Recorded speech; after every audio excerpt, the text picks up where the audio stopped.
morning. It's the main event. I'm your humble host, Stephen McCollum. And of course, you know him as 17-year NFL veteran, 3-time Super Bowl champion for your Dallas Cowboys. And two things. He's really happy because he'd be tired of training camp by now. He'd be worn out already, even though 26 teams are reporting today. He'd already be tired of it coming up here. And then number two, folks, he's getting ready for SummerSlam for this weekend for WWE. Folks, he's been invited over. He's ready to come. He said he's not going to be there, but we're going to get ready for him anyway to celebrate the Hellestraes at the McCollum house this weekend for SummerSlam. Really? Dale Hellestrae's in the house, everybody. Where is SummerSlam this year? My house for you. Yeah, but Yeah, Indianapolis. Indianapolis. Yeah. Why aren't you there? Why aren't you taking your son and skedaddling up there Indianapolis for the day? is too far to travel for something like that. 2.5 hour plane flight. Yeah. Yeah. Have you seen plane prices lately? And we didn't plan good enough. We didn't plan far enough in advance. You didn't? Kind of snuck up on us a little bit, Dale. I think that you talk a good game. You guys won't even be watching this on Saturday. Oh, I disagree with you 1,000%. We'll have it on. You're gonna watch that. You're gonna watch the fight game. Yeah, we can do both. No, you can't. Oh, we have hallway TVs. We can do whatever we want to. Don't dispute the hallway TVs that we're dealing with out there. Dale, how you doing today? How was your yesterday of just relaxation after having the grandkids on Sunday? Was it a need a nap day, recovery day, or what? It was a get our security system updated. Oh, did you get that done? The guy came over. Well, really quick, that was your emergency last week when you got all distracted and you had to take off. Yes. His emergency alarm wouldn't shut off, and they couldn't figure out how to work it. My wife was actually trying to get into the house, and you couldn't tell if the security system was armed or disarmed. But you can still go in the house, right? But if you go in and you can't turn it off, then you're in trouble. Then the police show up, guns out. In your neighborhood, they show up. And then the police go, oh, white people, we're safe. Yeah. We're safe, everybody. Wow. That's the McCollum SMAC 500. That's right. No, folks. That's where Dale lives. That neighborhood. Dale's not that way. I'm just talking about the neighborhood. I'm sure if you want to go down that road, they come out with new dolls that Steve's probably all for. And talk about that in the business report. I did not talk about the dolls. You didn't? Okay. No. No, but so and we had like 3 or 4 of our batteries were low battery, and I couldn't figure out how to undo them, and I didn't want to break them. He lives in a fortress, folks. What happens when you're a Dallas Cowboy? You got to live in a fortress. I don't know about that. I know. I just like to blame it on that, though. I remember you walking around the house going, "Wow, this thing's kind of small for up here in Moon Valley." Yeah, actually, I'm kind of disappointed in the size of your house. Yeah, I expected for me to get to your outside to your front door. I expected to have a one of those, a scooter or something to get on with the distance between the two. Like 5 steps. Boom, I was there. I was ruining grass in a matter of seconds. You ruined the grass. You ruined my couch. No, that couch. Couch was a little uncomfortable. I think my back still hurts from it. Need to upgrade that thing. It's interesting, though. You've been to my house and spent the evening there and ate my food and drank my drink. Well, it wasn't for you either. It was for your lovely bride. And I haven't been invited to your house. You again, this weekend, Saturday. Saturday, you can be at our house. I'm sorry, Sunday, you can be at our house. Come over, Sid. Come over Saturday. We won't be there. Yeah, I forgot. Sunday. First, I get confused because this. Oh, yeah. I thought it was a 2-dayer. Ethan gave me the wrong info. It's a 2-dayer. So you can come Saturday or Sunday, Dale. You can catch one of them this weekend. You're invited. Let me know. 2 days of silly wrestling. How is it different 2 days than the World Cup? How is it different from you're about to sit down on Thursday night, Friday nights, Saturday nights, Sunday nights, Monday nights? You're about to sit down those nights to sit down and watch a silly football game that's rigged by the referees, folks, and the NFL and the college football. You're about to sit down and just mindlessly watch games. Literally, you're 20 days away from that.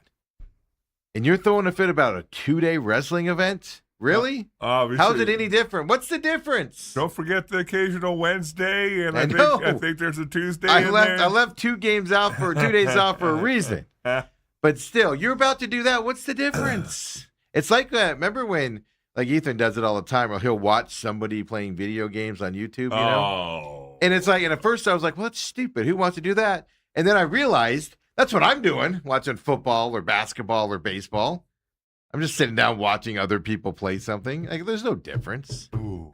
No difference at all.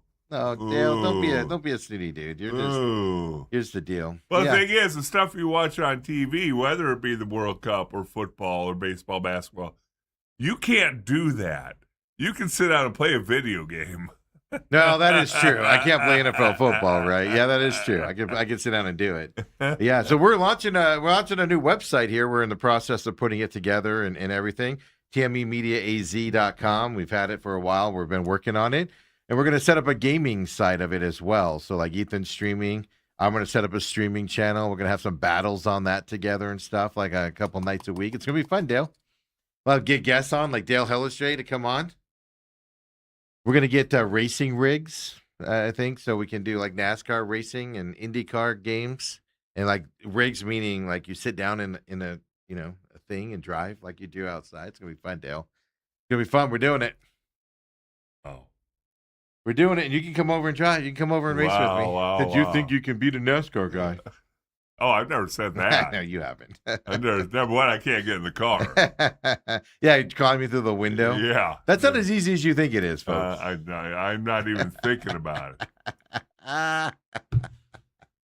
So that's how you did yesterday with the alarm, huh? Alarm, so everything's working. So now try and break in. Well, now the alarm's just going to go off. Yeah. My favorite thing about alarms and cameras are, oh, great. So we can watch them break in and run off with the stuff instead of before you didn't know till you got back home. That's actually one of my fun stories to tell people. Like I worked for Sherwin-Williams early in my life and everything. And my first like store that I worked at, like I ran, it was out in Glendale, 59th Avenue in Northern. And it was when that mall was out there. And then they filmed that movie 8-Legged Freaks with David Arquette. And we supplied the paint for that movie. So I got to go there. They were filming it at night and stuff. But anyway, now it's a Lowe's where it's at. But I digress. That was that early on. I got to be around a movie set. It was so fun for me, and paint and stuff like that to supply the black paint. And it was beautiful. I loved it. But I digress. And the movie was kind of stupid, but I enjoyed it because what was it called? 8-Legged Freaks, where giant spiders attack.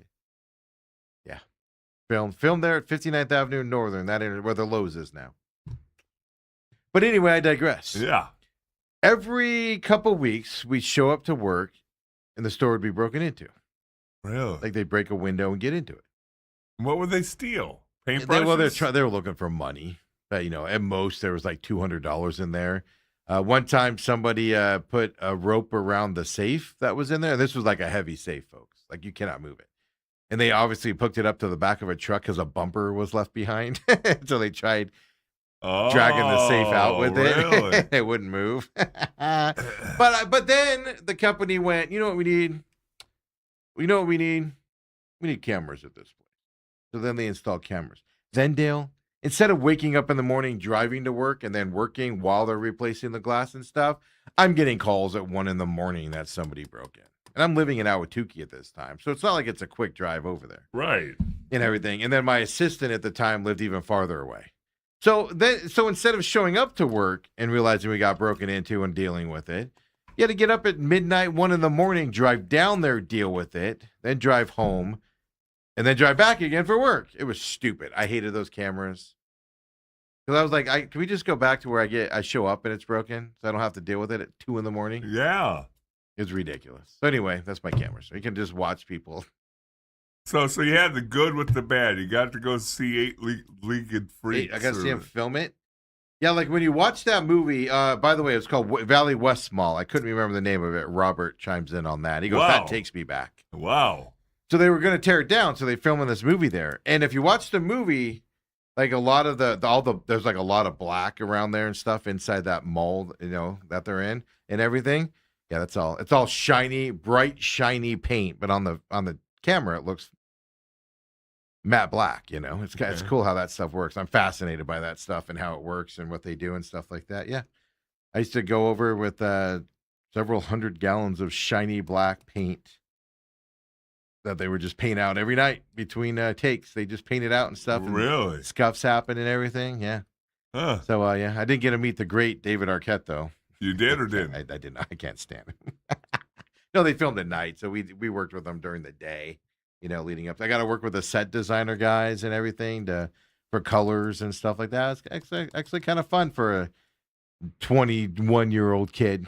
You guys Who didn't likes become movies. the official painter of of that movie. yeah. Of that movie. Well, I did. It's not like it was like a deal with anybody or anything. Did you get your name on the credit? No, nothing. No? Slackers. I tried. Just kidding. Did you know spell McCollum? I do. I do remember, though, the neighborhood was all up in arms, so they'd have explosions and stuff at like 2 in the morning. And they had a permit, but people would like call the police. Yeah. That there were big explosions happening and stuff like that, like 2, 3 in the morning. I'd always hear those stories. That's crazy. This bomb's going off. It's just a movie being filmed. Relax. But that was mine. Yesterday, Dale, just relaxed yesterday. We went and did some charity stuff yesterday. We went back to that Feed My Starving Children and packaged up some packets of food for wherever they ship them to and everything. So that's what we did yesterday. Did you guys win? No. It was a small group there. Autumn, 2 of her boys, Thomas and Joshua, went. Then Ireland and me went. Ethan didn't go. Why didn't Ethan go? Because he doesn't. He said, "Screw those kids." I think is what Ethan wow. said. Wow. Ethan's like, no, in our ears. He's going, no. We got to get a mic for Ethan so he can defend himself. He did not say that, folks. I'm kidding. So we went over there and, hour and a half session, 4:45, 6:15. I was the sealer. I'm the master sealer of the bags. They hand them to me and I heat sink them. It's beautiful. So we did that yesterday afternoon. It was good. It was fun. I'm sore today though. Man, holding all those bags and sealing them kind of wore me out. But no, my point is we only had one full table. You've been there before. So they have 4 stations where 4 people, 4 different groups put bags together. So that's one table, for instance. Right. And on our table, it was only our little small group. Okay. They did 40 boxes. Those 4 groups did. So about 10 a group. We did 9. And it's not just us. We had another family with us with 3 boys that were struggling a little bit and not going as fast, right. and things like that. But we did 9. So we almost kept pace with the people that had a lot of people there. Okay. Yeah, so it was fun. And we did that yesterday. Recommend that. Do some charity work. Makes your heart, makes you feel better about yourself. Makes you feel bad about all those bad things that Steve does. Yeah, and then I went home and did some dastardly You stuff. guys got in a fight. Yeah. What I'm going to be saying this weekend, watching SummerSlam. I had to go do some charity stuff this week. So who's the headliner? That one guy. Let's see, you're not even. You don't even know. Don't forget that one. Don't forget that other guy. You're look. Yeah, that's the thing. Is Brock Lesnar? I know he retired during WrestleMania, and I told you, I'm convinced he retired on his own. Like he changed the script and retired, because WWE was going through some layoffs and asking their superstars to take pay cuts at the time and stuff like that. Okay.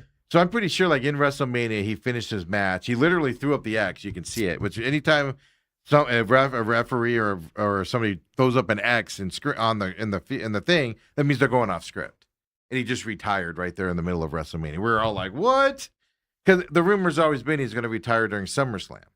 Okay. Then, like 2 weeks later, a week later, he's back, and I'm like, "Oh, WWE threw some money that way. Like, nah, what'll it take to keep you through that?" So is this going to be Brock's last match officially this weekend is the big question. We're going to lose Brock Lesnar, I thought you had a strict policy if you can only retire once. Unless you get paid a crap ton of money to stay. No, you can go back. What I don't like is he didn't publicly hold the WWE hostage and stuff like that. They probably just worked out a deal behind the scenes. What I don't like is I don't know if I'm coming back. The Aaron Rodgers, the Brett Favre stuff. That is stupid, ridiculous. That is, look at me, beg me to come back if you want me back. Beg me. I am the great Aaron Rodgers, and you shall beg me to come back, or else I shall not come back, and I'll show you. Okay, settle down. You can disappear tomorrow. Does anybody remember Brett Favre to this day? I mean, do we all clamor for the Brett Favre-ness? Nah, you just retire and we forget about you. And we move on. Yes, we always remember. You know, people remember him. Only reason he's still thought of is because he ripped off all those charities in Mississippi, or whatever he did, allegedly. I think the allegedly just got me out of trouble for saying that. Allegedly. Better check your phone. No, I said allegedly. You can't sue me now. Allegedly. They call me up on the court stand. You heard me say allegedly. All I heard was Brett Favre stole. You heard me say allegedly. I think Seth Rollins, Roman Reigns, aren't they doing something this weekend as well? I do believe. Seth Rollins, isn't he like Saturday Night Live guy? Seth freaking Rollins. No. He's married to Becky Lynch. That's the coach of San Antonio Spurs.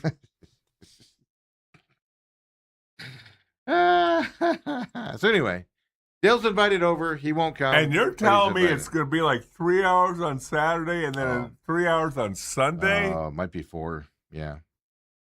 Yeah. And then 3 p.m. you can watch Countdown to SummerSlam. 6 p.m. the main event coverage begins. 10 p.m. you can watch the post-show coverage as well, Dale. Yeah. Same thing on Sunday. You can do that if you want to. That's like saying, okay, let's have 2 Super Bowls. We'll play one on Saturday, one on Sunday. This is what you'll see on Saturday. CM Punk, Cody Rhodes for the undisputed WWE Championship. Is it a diss if you're on the Saturday card No. versus Sunday card? No. It used to be that way, but not anymore. Okay. They try to make it like even. But CM Punk, Cody Rhodes, that's going to be a pretty phenomenal match. Liv Morgan, Io Sky, Io Sky. You don't want to miss Liv Morgan. Phenomenal wrestler. She is. Dale. I'm just telling you, you don't want to miss Liv Morgan. Phenomenal wrestling abilities. Really? For her, yeah. Then you got the Hell in a Cell match. That's Femi and Brock Lesnar. Oh, two big dudes going at it in the ring. Oh my God. It's gonna be phenomenal. Giants just doing unbelievable things with muscular things that you can only dream of doing. Gunther and Aldis battling it out, which I'm not a Gunther fan. I just wish that would go away as well. There's a 6-team tag team match on Saturday, Dale. LA Knight, Solo, Keys. Then you got Fatu and the Usos battling it out there in that 6-man, 6-woman tag team match as well. That's the Bella Twins, from here in Arizona, from Phoenix area. The Bella Twins and Paige go up against Fatal Influence. I believe, Ethan, that's Becky's squad, right? I don't know. Oh, it's not. I'm wrong on that. Okay. And then on Sunday, you got Roman Reigns, Seth Rollins. That's the World Heavyweight Championship there as well. You got the interim WWE Women's Championship ladder match. Jade Cargill, Charlotte Flair, Chelsea Green, Tiffany Stratton. And Tiffany Stratton's one of those, Dale, that you just don't want to miss her wrestling. She's so phenomenal at wrestling, you just don't want to miss it. Well, I'm looking at this Liv Morgan. Looks like she's about 18. 5'3". They're all except for Charlotte Flair's tall. Jade Cargill's kind of tall, but generally they're shorter ladies. Yes. Okay. Her real name is Gianna Jean Daddio. Yeah, and who cares? Why do you think she changed it to Liv? You got Penta, Chad Gable this weekend. Trick Williams, whoop that trick. You could chant that at the house, Dale, with us. Versus Baron Corbin, who's back in WWE. If you guys missed that one, he's back. Danhausen versus Dominic Mysterio, which, all right, whatever. And then you got the number 1 contenders match, Finn Balor and Sami Zayn for the undisputed WWE Wow. Championship #1 contender match. Wow. Dale, excitement galore, and Steve, I'm you're going to miss sorry. out. What time does it start? Whenever you show up. We can start it when you show up. I think I have a Brazilian wax that afternoon. You just don't. Oh, Penta versus Gable. I didn't mention that one. You don't know what you're missing out on, man. It's gonna be fun. No, wait. It's not Indianapolis. Minneapolis is where it's at, right? Did I say Indianapolis earlier? You said Oh, it's Minneapolis. Minneapolis. Yeah, it's in Minnesota. Okay. Sorry, I was wrong on that. I misspoke. I got Indianapolis on my mind for. Where are the Vikings going to go? I've been reading a lot about Kyler Murray and how Vikings fans are. Yeah, Is he dominating? there are Vikings fans that I know on my feed and stuff like that, and they've been on my feed for a long time and stuff, and they keep laughing at the Cardinals quarterback situation, and I'm just like, dude, you guys have Kyler Murray. Settle down. You took the Green Bay Packers reject and Brett Favre at one time. Now you're taking the Cardinals reject and come on, settle down, Vikings. Settle down. That being said, you're going to win 10 or 11 games, and then your heart's just going to get ripped out. Ripped out. In the playoffs? In the playoffs, It's going to be Steve? amazing. I can't wait. I can't wait to see the Vikings' success this year. I've never seen somebody hate like an entire city.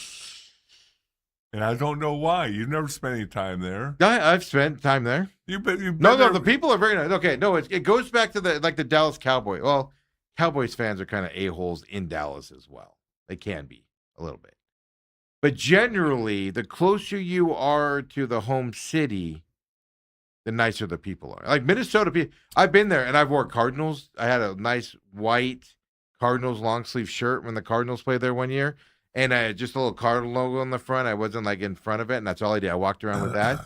People were inviting us to their tailgate to eat food, and I was like, do I owe you anything? They're like, no, it's on. You could just have a good time. They were all friendly and nice there. And then you fly back to Phoenix, and I've yet to meet a nice Vikings fan out here. They're all just Minnesota a-holes. I think it's because the nice people in Minnesota kicked all the jerks out and told them to go someplace else.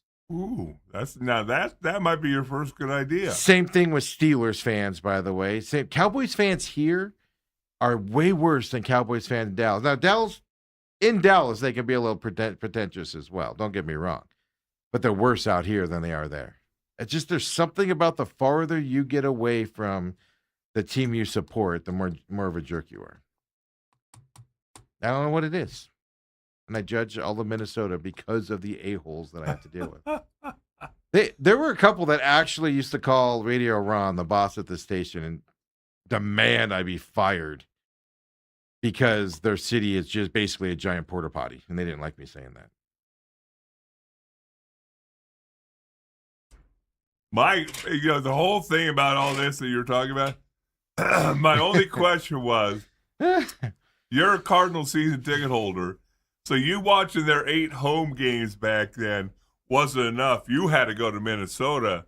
You had to go on a road trip to see them lose again. I watched Brett Favre sail a pass so far over his receiver's head, and the Cardinals intercepted it in person that I was like, wow, that looks even more spectacular in person than it does on TV when he does that. I can't remember the receiver that always had migraines all the time, like really talented, super talented receiver, but he missed a ton of games because he always had migraines, and there was that receiver. Cut the route short, and Brett Favre threw it about 10 yards over his head. And I was like, what? No, actually, you want to know why I was there for that one? I'll actually tell you why. I think it was the first time Larry Fitzgerald was playing a home game, and I was invited. Let's just leave it at that. Playing a home game? You mean? Playing back where he's from. Sorry, yeah. Going back home to Minnesota. Yeah.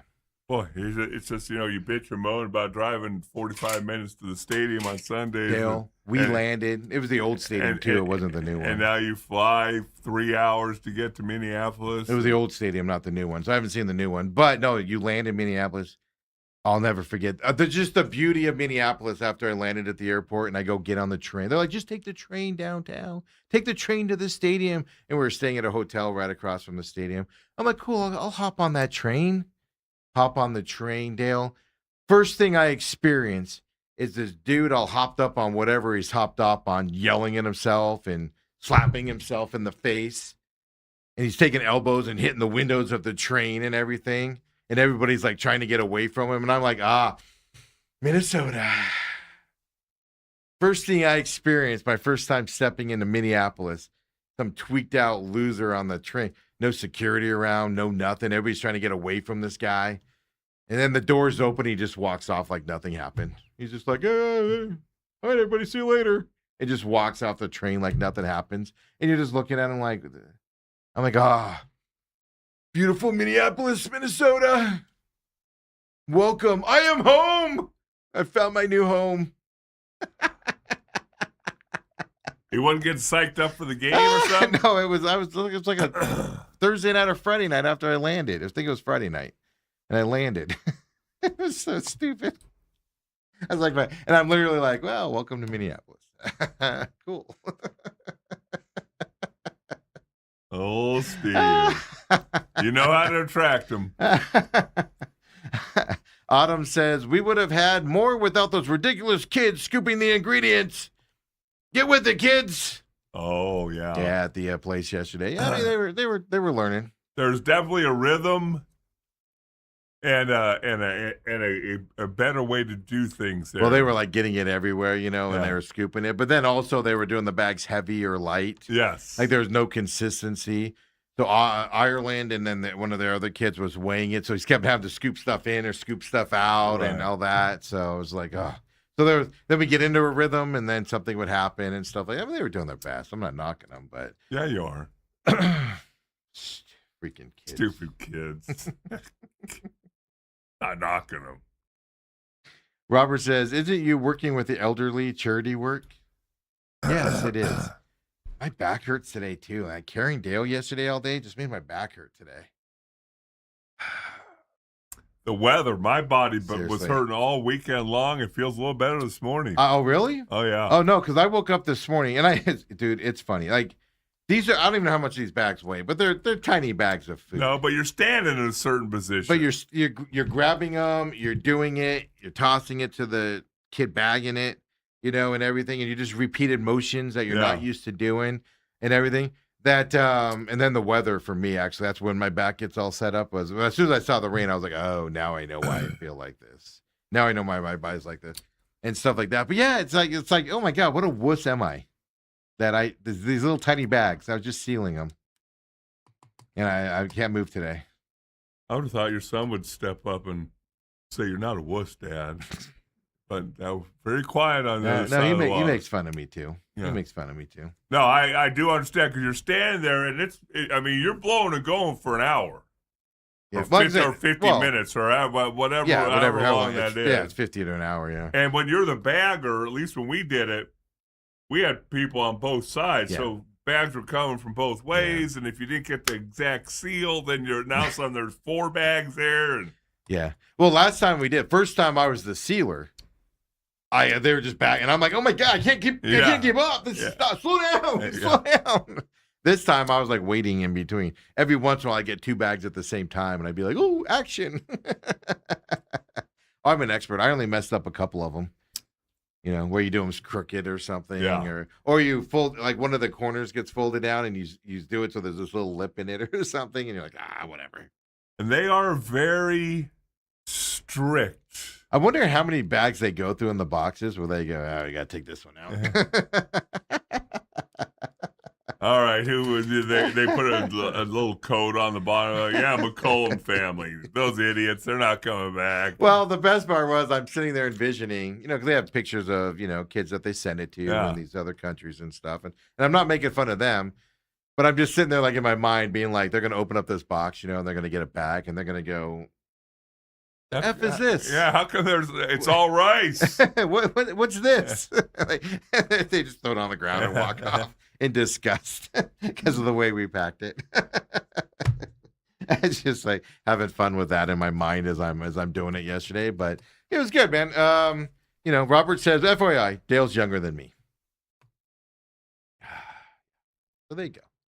He was making fun of you. Yeah, well, being older than you. No, I fully feel the effects because I've been there, the football team and with our family. Yeah, they do those big groups and everything. But I mean, it's like take your shoes off, take your socks, and put these on, put those on. You don't have to do that anymore. It's just gloves. I don't think it was shoes, but it was gloves. It was take everything out of your pockets. And here's the thing: they don't. All they have are large gloves on, and I know this.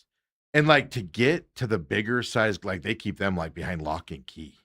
So I'm like, I got to be the sealer because then I don't have to ask for the gloves and go through that hassle. Because one time I wasn't the sealer, I was the guy that holds the bag underneath while they dump it in there.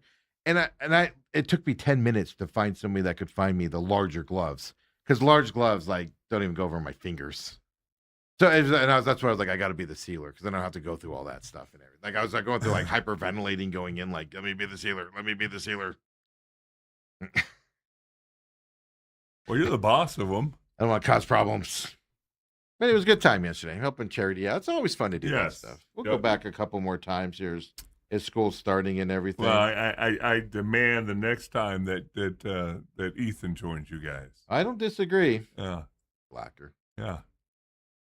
Yeah, it usually goes on. Or make him eat rice till he does it. It's fun. It's a good time. And it's like I said, I could live without the sad stories afterwards and stuff, making you feel like good for what you look. Yeah. I did my job.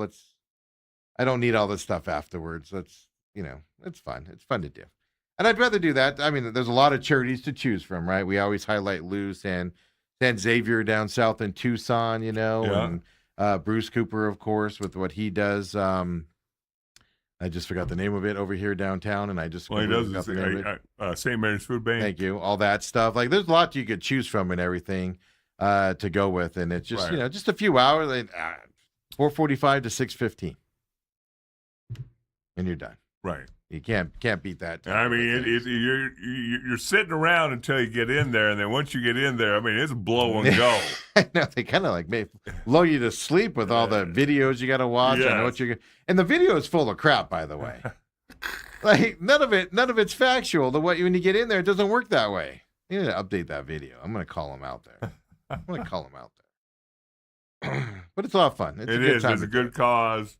We went with our families, so there was Scott and Alex, Kendall, and it turned into a competition. And you guys are competitive. Yeah, they wanted to have the most. And we knew we were I was telling everybody, I was like, we're going to have the best looking boxes because we were just at a disadvantage. We didn't have, we had a quarter of the people the other guys had, but they did 40 total. Like I said, 10 per thing, and we had 9. Yeah, so you were close. We were right there with less people, and Well, I'm betting that Autumn probably picked up her slack and your slack. She was the bag. She was the one that held the bag underneath the funnel. Yeah. While the kids were. And that's probably the most highly sought after position. Is it? Oh, I think it's. It's the most important. Oh, is that it? Because you got to hold the bag underneath there, open it up. I can't open grocery bags, man. I'm always like holding like Ireland to go to the store with me when I'm trying to get like vegetables, those plastic. And I'm like, can you open this for me? I can't slide them and open them. They don't open for me. I've done that at Circle K when I go get monsters or whatever, and you got to go to self-serve. And you do the bag, and you can't open the bags, like right? I'm standing there, there's people behind me. I'm like, I can't get the bag. You struggle with it and finally you're just like, can somebody open this dang thing for me? Yeah, it's ridiculous. So you don't want me doing that, because I'll just sit there for 5 minutes trying to open this. Meanwhile, you got 12 things waiting for you. They're just waiting to scoop. So that's what we did yesterday. It was kind of fun. I woke up to the rain and lightning and thunder this morning and everything. So all part of the fun out there as well, Dale. But we'll get more into SummerSlam as the week goes on. We'll keep putting pressure on Dale to actually accept one of my invites one of these times. I'm about to start remodeling the house. I'm going to have carpet people come over soon to get I need new flooring downstairs. I need new flooring throughout the whole house, upstairs and my stairs and stuff. But downstairs, I have carpet and everything else is tile down there, except for like when you walk in. I need to get all that done. I need to get painted inside. Wow. It's about to all start coming. Well, I'll wait until everything gets done. Remodel. I knew you were going to say that. My point is, you should come over before all that starts. All I want to see is the room where you got all your valuables Oh, that are thrown in a corner. It's right down. It's not. Oh, I got news for you, Dale. They're not thrown in a corner. They're everywhere in that room. You can't even walk. You open that door and you can't even walk in that room, Dale. It's so stacked with stuff. And so my daughter, Ireland, wants to make that like her craft room, like her sewing machine and stuff down there. So she can have, because we have the gaming room and then she wants that room. So she went down there and started cleaning it out. So she starts taking stuff out of the room and like stacking it in the hallway there against the wall. So that's where it's been moved to. It's been there for like a month now and everything. So I'm like, oh, we got to go through and see what we can give away. Like her old softball, like her bats and her ball, we can give those to somebody that needs them or something, and it's just like, and it just sits there now. We just walk by it every day when we walk in the house. Well, Ethan's got all afternoon. He could start rearranging that. Goes, if we leave here early on the days we don't stay here late for recording other stuff and things, when we leave here early, he's doing stuff at home. And then he plays video games. But he's doing stuff at home, too. He's not getting ready for Mesa Community College? No, it doesn't start till like August 26th or something like that. I mean, when 16th? Yeah, 25th. So he's got a month still. I mean, when I was at SMU, they'd send me books home to read. Well, that's because you're a football player. Those were called playbooks, Dale. That's right. Those are called playbooks. Yeah, yeah, exactly. I got a block to the right here. I don't know what that had to do with accounting. Jill's like, I wish they'd stop sending me these stupid books. I'm like, Tail, it's your blocking schemes.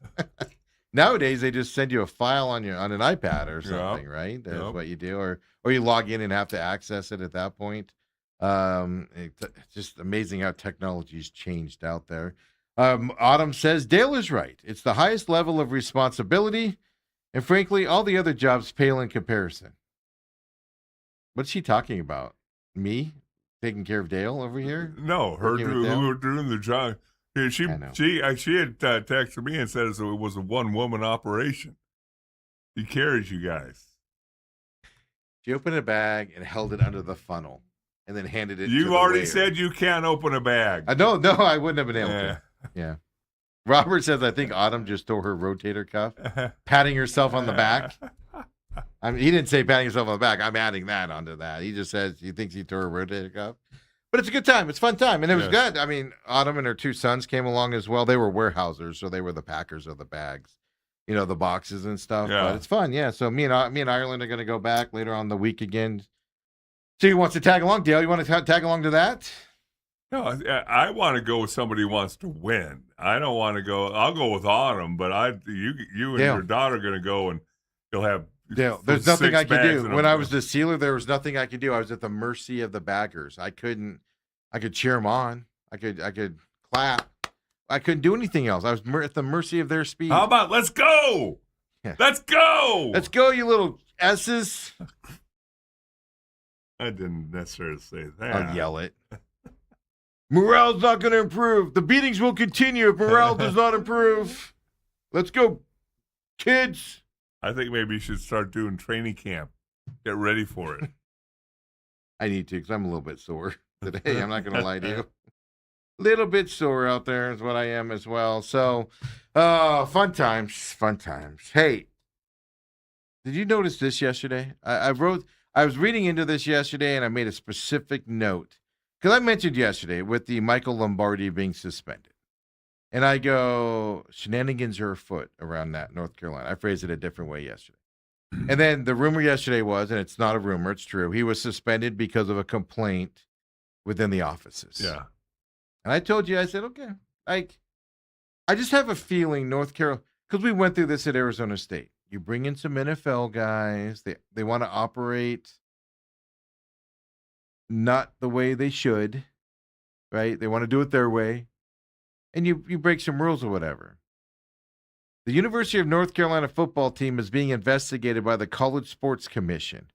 That's the group that handles compliance, enforcement with NIL rules. You have to go through them if you have an NIL deal and stuff like that. Okay. It's bigger than he didn't. What I'm wondering is, and I'm not saying he didn't do something to somebody in the sports office. I'm not saying that didn't happen because I don't know, but it's very possible they used that excuse to cover up the other infractions that are coming down the line. Huh. Yeah, because when you're meeting with HR, I would not think that is an NIL issue. But you use that situation as the cover to hide the other nonsense happening around the program on the NIL side and stuff like that. That's what I'm saying. I want to be careful here. I'm not saying they made it up or anything. A complaint was filed against him. And from what I heard, it's pretty serious charges as well. But did you notice how that's what they focused on why you were suspended, and then you find out these investigations are going on the other side? Right. Well, it's interesting that's going on in North Carolina, and then I wake up this morning and see where Ohio State's putting a little patch on their jerseys and getting $17 million. This is what's interesting. Big 12 signed a deal with Monster Energy, right? They announced that on their day. But it's for the whole, so everybody's going to have Monster Energy on their fields, on their courts, and on their uniforms. Right. The conference signed the deal. And Ohio State went, F you, Big Ten. We're doing this by ourselves. Yeah. The Chase logo ain't too bad. It's just that little square thing. Yeah. That's not bad. And it looked like, the colors of Ohio State. Yes. They're blending it in. Yeah. So it's not going to be like Monster, that neon green. It's going to look weird on a maroon jersey. But I find that interesting. Well, North Carolina's problem. I mean, North Carolina is going to go through what we went through with Herm Edwards and that group. It just, you hired them to come in to run it like an NFL program and things to that effect, and it's going to be a struggle. We found that out here, right? And they're going to find out the same thing in North Carolina. I guess the only thing was they were doing this before there was NIL here at ASU. Well, yes. But what I'm getting at is this will be example number 2 of trying to change the system of it not working out, is what I'm getting. I know it's different situations and, and I'm not saying they're doing that, but, I'm not saying they're doing what Herm Edwards and who's that dude that went to the Raiders and the old linebacker in the NFL. I just forgot his name. Antonio Pierce, thank you. I'm not saying they're going to go to that level of recruiting and stuff like that, but I mean, here's the other side of it. They're not getting recruits. This is year 2. The expectation was you sign Bill Belichick, every kid in the nation is going to want to go there. I think they got a couple high-end tight ends this year, but other than that, nobody wants to go there. Yeah, I would not say that. What's that, Chapel Hill, North Carolina? Chapel Hill. Go there for basketball. I guess now baseball. I was going to say, I'm not even sure basketball is the number 1 school anymore, right, with the way that they play. But I don't know. I just found it interesting that I kind of was like making fun of that yesterday, and then last night I'm reading stuff behind it as well. So here's the breakdown on that Ohio State thing you brought up, because this is fascinating to me. This is where you got to wonder, Big 12 doing the deal with Monster Energy or individual schools making their own deals. Remember, the Big 12 schools will get about $1 million per year, each school, from that Monster deal. Jersey patches, logo on the football fields, logo on the basketball court as well, and on the basketball jerseys. Ohio State, with their Chase deal, $17 million. Yeah. To themselves. That's across all sports. And it didn't, at least I didn't see in the article anything about how it's going to be on the football field or on the basketball court. From what I read, it's just a jersey patch deal is all it is. There's nothing else. Now, Ohio State's a bigger entity than most Big 12 schools, so they're going to make more per deal. But my question is this. Can an Arizona State, can a Texas Tech, can a Houston, can they make more than $1 million a year signing their own deal for a jersey patch and or a deal on that? I would argue yes. Utah, I would argue yes. BYU, I would argue they could probably make more than $1 million if they made their own deal. Well, is there a limit to how many patches you can have on your jersey? That's a good question. Did Monster Energy say we're the only person you can do this with? I would have a feeling that they did. Yeah, you all of a sudden, like, the football field is nothing but logos up and down the field. You look like a NASCAR race car. Yeah. Yeah, with all the logos on it as it goes down. This is fascinating what's happening with college football. Here's the other side. North Carolina's about to report. Now they have all this turmoil around their program right before their camp starts. I think they might be the first college football game. They're playing TCU in Dublin, Ireland. And if it's not the first game, it's one of the first games. But it's definitely the most high-profile game to start the season. And you got all this turmoil. I bet you they can't wait to get on a plane and get to Ireland. Get to that media over there with everything here as well. So college football stuff there. I mean, we're getting ready. Everybody's getting ready to report. Arizona Wildcat fans, high expectations on your team this year. It'd be fun to watch kind of what happens down there, good or bad. It'll be fun to watch. I think they're going to have a good year. I just don't know. I know you and Coop have that bet going. I'm already starting to develop an appetite. Getting used to steak 44. As long as Coop gets that same table. Someday Dale's going to go, like, people are going to go, hey, have you ever been to Steak 44? And Dale's going to go twice. Yeah, 2 times. With Bruce Cooper and Steve McCollum. Didn't touch my wallet. I offered to pay. He wouldn't take it. He's such a legend and nice guy. He refused to take it. Yeah, he said you gave him a half-ass offer. Like, I got $12 on me. Dude, I can give to you. I had a $100 bill. It was counterfeit. I'll even say this. I even tried to give it to the waiter without him seeing it and just be like, take this off the bill. Coop ain't going to allow that. No, I know. I was like, no, it's already taken care of, sir. No. You know that retiring from Channel 12. His people called ahead of time and he's arranged living the payment already. He's living a life of luxury. He's like Jerry Seinfeld over there, where just the bill's taken care of. They take care of it ahead of time, so there's no question. That's the legend we're talking about. Bruce Cooper coming up next, folks. Come on back to the main event.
We're back here. We're just talking a little high school football with Bruce, with the legend Bruce Cooper, folks, here with us every Tuesday.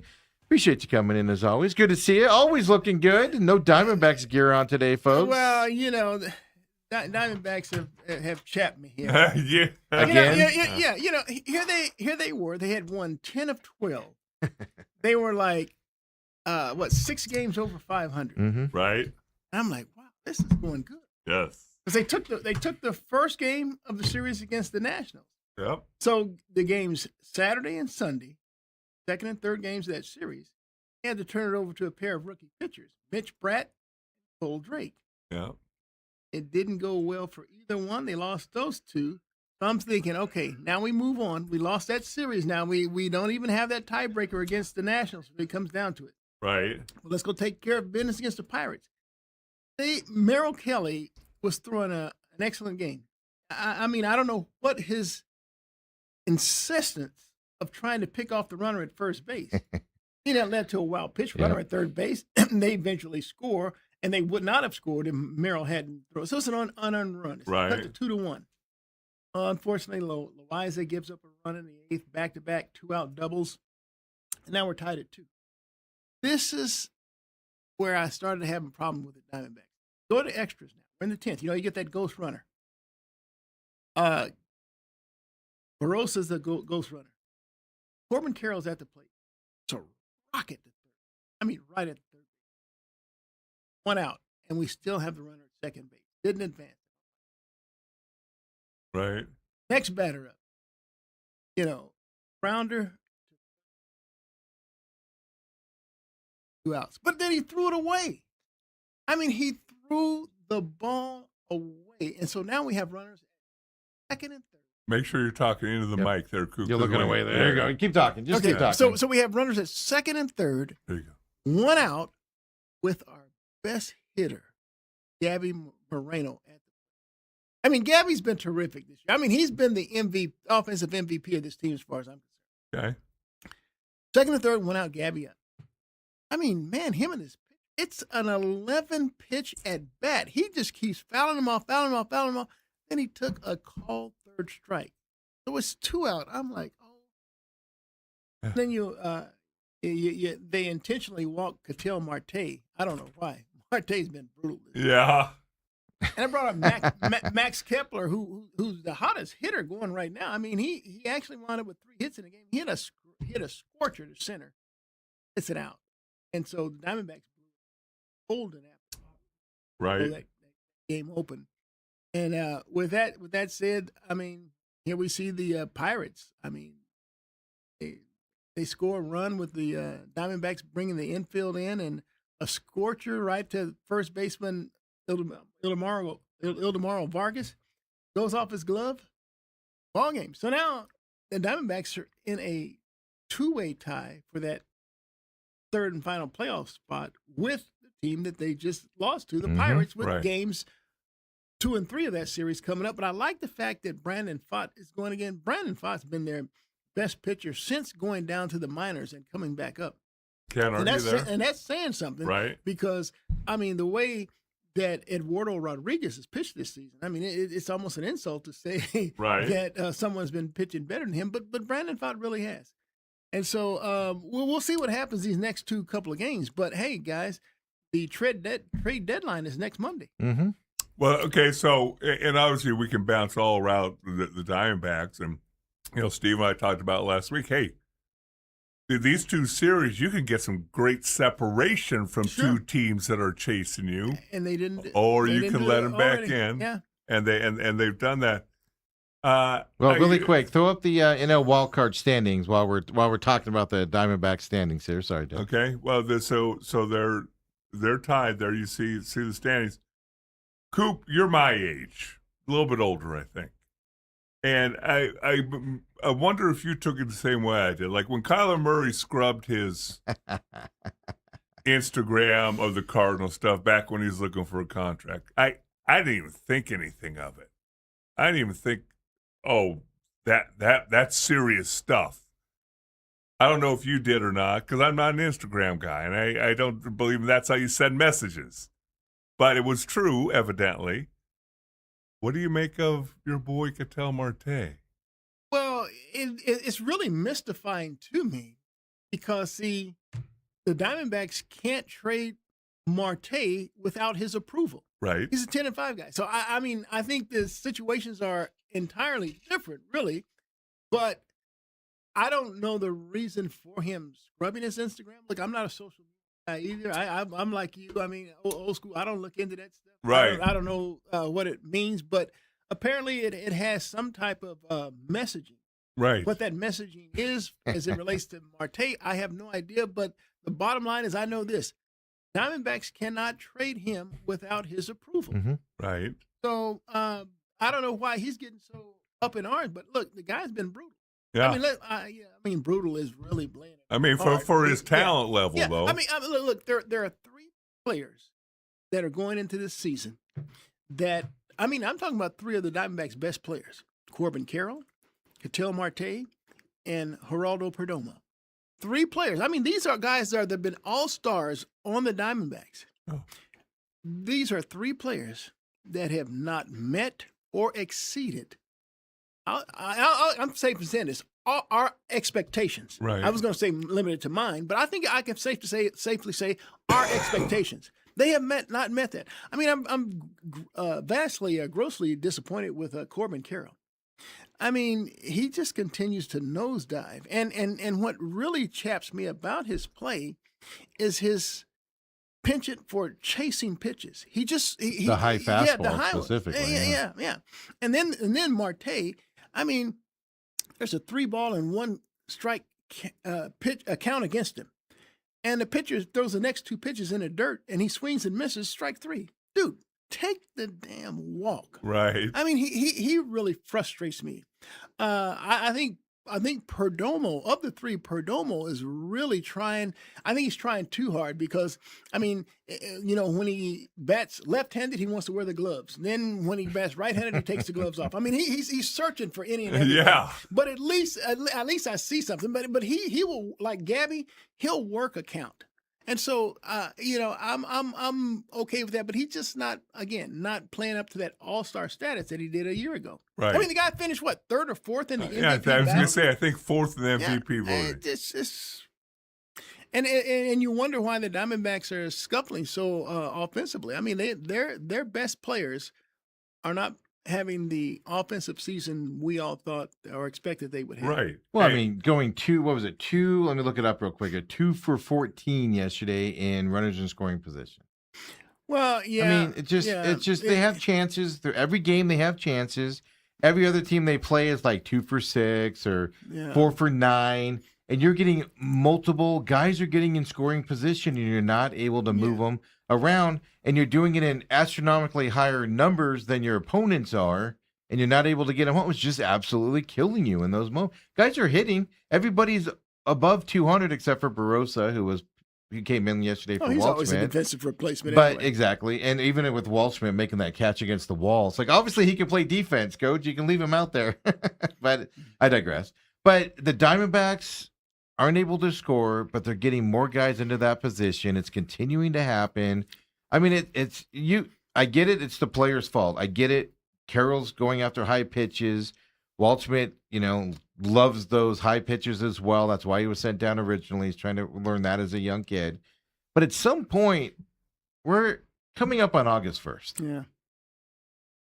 I mean, you can blame the players all you want. Where's the coaching at to help these guys with it? It might be happening and they're not listening, but then if that's happening, doesn't that say something? Well, here's the frustrating part to me is because they were on a stretch of 10 of 12. Right. And then, of course, we all remember when they had that stretch against the Giants and Rockies when they were just like, maybe 11 of 13 or whatever. But, I mean, it's almost like for every step forward, there's a step back. If they take 3 steps forward, it's 3 steps back. Yeah. I mean, it's just the lack of consistency is just overwhelming. And the biggest culprit is clearly the hitting. I mean, their pitching has exceeded expectations, if you will. I mean, particularly the bullpen. Right. I mean, their starters obviously have suffered some injuries there. I mean, the biggest being Soroka. I don't think anybody's going to shed any tears over Gallen being out because he. Right. I mean, but look, their starting rotation with Ryan Nelson and Michael Soroka being out has really affected their play because they've had to rely on a couple of rookies. And then Cabrera, the bullpen's getting more action now because of those young guys. You had to do more bullpen people, so they're starting to struggle a little bit. Not yesterday's game, the game before Sunday against the Nationals. Yeah, when Garcia, that bullpen was just trash. Yeah, Brandon Garcia has just been. I mean, he's been next to invincible, and yet he gave up 3 runs Sunday. 2 of them earned, and it's like. But I mean, anytime you're starting pitcher, now you wanted to see him go 6 innings this time of year. Don't get me wrong, but Merrill Kelly had the 1 unearned run, right? But 5 2/3 and no earned runs generally, but he did give it the 1 and stuff like that. But if he didn't make the errant pickoff throw, then he goes 6 innings complete. And that's the thing. It's like it's that close of a level. And then you're on the stretch where you get no days off for till next Thursday, I think. It's a long stretch here. They're on the road on top of it. This Thursday. Is it this Thursday? I think they have one Thursday. And so you've had this long stretch of on the road, home, and then on the road, adding that extra day in St. Louis. And your bullpen, it's just you could tell the exhaustion's hitting them right now as well. And I think it stems from throwing. And what happened to Cabrera? Why all of a sudden is he not getting a chance? Well, what I heard is when they sent him down, they couldn't make a move with him for another either It's a time frame or either something? 15 days or 15 games. Yeah. I'm not. It was 15 in there, but I don't know if it was 15 days. But don't you 15 plan for games. that ahead of time? Well, I think you would think you would. I mean, don't get me wrong. Yeah. These two young kids pitched well. I'm not saying they don't deserve their spot.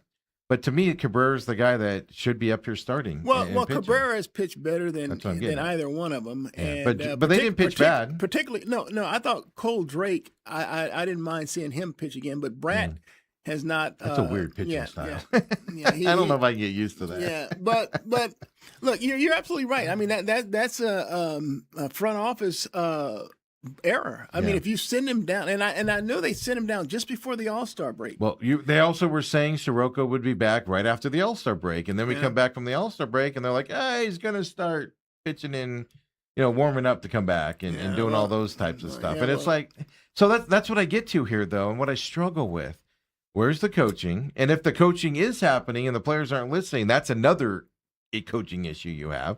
So no matter which way you look at it, for me, it kind of swirls around the coaching staff. And then on top of it, just these continued decisions on the front office, with these decision-making stuff, it's just like, what has happened? Because now the bullpen's being stressed as we go through it. And let's take our break here. Come on back. We'll keep talking about it out there as well. I want to point out something else on those wild card standings that is standing out to me like a sore thumb. Besides the fact that Diamondbacks can't beat teams that are equal to them or better, I want to point something else out. And this is, to me, a problem. You guys are going to laugh at me because you guys always do. Come on back. Second hour main event coming up next. Can I laugh now?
Dale's like 36 years, 12 days, 38. 12 days, 6 hours, and 32 seconds. We're back here, second hour main event. Of wedded bliss. We're just Dale asked Coop how long he's Dale. been married. For Dale, Yeah. wedding. Yeah. Dale, yeah. Well, whose wife doesn't listen.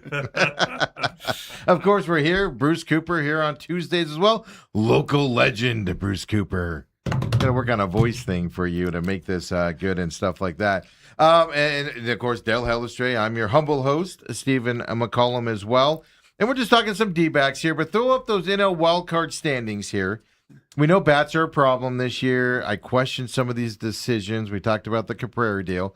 But this is my problem, and it's not the first time we've seen it. So Diamondbacks have lost 3. The teams they're competing with, if you want to, include Phillies, they're 3-7 in their last 10 games, right? Nationals lost 1. Now they're 6-4 because they beat the Diamondbacks 2 out of 3, right? Cardinals lost 2 here as well. Your competition for these playoff spots are struggling right now. They're scuffling right now, and now you're going into a scuffle on top of it right before the trade deadline as well. So much so, I heard Hazen over the weekend, I think it was, or maybe it was Friday, saying, well, we don't necessarily need a buy because we're going to get Gallen back and Soroka back and J Mart's about to come back. So they're already setting it up as we're going to stand pat going into this trade deadline as well. But it frustrates me to all heck, guys, on why this team cannot pull away from the teams that are equal to them on the standings. It frustrates me. I just don't think that Hazen can stand pat. I think the market's going to be really quick. I think he's falling back on that because I think the market, you're not going to have as many guys available as you thought you would have. And I think the market's going to be really expensive for people. I just think that's going to be the reason. So they're going to fall back on, we're adding guys that are injured. Well, here's what I do know. The Diamondbacks cannot rely on Max Kepler. Because we all know that if they do make it to the postseason, he's an eligible player. And who's taking his spot? Think about this for a minute. Pavin Smith's going to come up and take his spot. Pavin Smith? Yeah, he's down in Reno. No. I think they look and see where Lourdes Gurriel Jr. is with his rehab, and look to see where Jordan Lawler is with his rehab. But my whole point is that we all know, I'm not breaking any news here. There's two positions on the Diamondbacks that have grossly underperformed. First base, designated hitter. Oh, yeah. And so you go get one bat, and that one bat can plug one of those holes. Right. But you cannot go into this postseason and just think that, or just stretch drive, because I'm already putting him in the postseason. You're a braver man than I am. You can't go into this stretch drive, with what you have, because clearly there is a disconnect with this team when it comes to consistency. Yeah. There's a disconnect when it comes to timely hitting. I mean, it's not necessarily hitting. That's the point. It's timely hitting when a guy's in scoring position. You can't get him across. It exacerbated itself last night. Mm-hmm. I mean, and look, their best hitter, Gabby, in two different instances, I believe it was the 6th or 7th inning, there were runners at the corners with one out. He struck out. Then we already talked about what happened in the 10th inning with runners at second and third. The thing I noticed about that, though, was they pitch, because he's their hottest hitter. Yeah. He's the guy, the biggest threat right now in those positions. He's batting over 300. And they were pitching him like he was the threat he was, because he has no protection around him. Because you can, as long as you get rid of him, you don't have to worry about anybody else. Why would they move Ketel Marte to clean up? That's issue number 2. Well, let me throw this out to you, too, as far as the trade deadline. When you look at the National League, there's 3 teams that I would say are eliminated, with a 4th very close. That'd be the Rockies, Mets, Giants. Yep. And the Rockies have a lot of players available, including Jake McCarthy. So those 3, and the Reds are 4.5 out. Yeah. So I don't know where that leaves you, but they're struggling. And then you look at the American League, and there's 4 teams: the Blue Jays, Royals, Athletics, and Angels, who are 9 games out of wild card spot. Anybody from the Blue Jays is going to cost an arm and a leg. And so you look at that, and there's not a whole lot of teams that you can see being sellers. Yeah, but I think the Angels and I think the Giants are 2 teams that have some particular players that the Diamondbacks could actually get, and it's not going to. The Giants are going to cost you an arm and a leg, but the Angels guy. But then it comes down to what other guys going out there are going to run that deal up, right? Are going to run the price up on them. Right. Who else wants somebody? But do you want to bring in somebody from the Angels? They're not performing on the Angels. You think they're going to come here and perform? Well, sometimes as an Angels fan, I'm allowed to say that. Sometimes a change of scenery, or just the fact that you make a move, you send a message. Yeah. I mean, you get Mike Trout, and I'm on board for that. Anybody else though?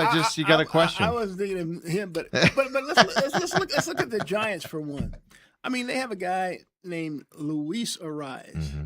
I mean, he's what, a 3-time batting champion. It's going to be too expensive for the Diamondbacks. No, that's my but point. he's going into his free agent year. I know. He's going to be a rental. Yeah. And he's going to become a free agent. He's not coming here to resign. Right. Going someplace to resign. But, I mean, how much can the Giants expect to get in return? I agree with that. But isn't it? It's not necessarily the Giants are asking too much. It's that other contending teams are going to want him as well. That can be more aggressive. That's more of your threat than it is the Giants asking too much. Okay.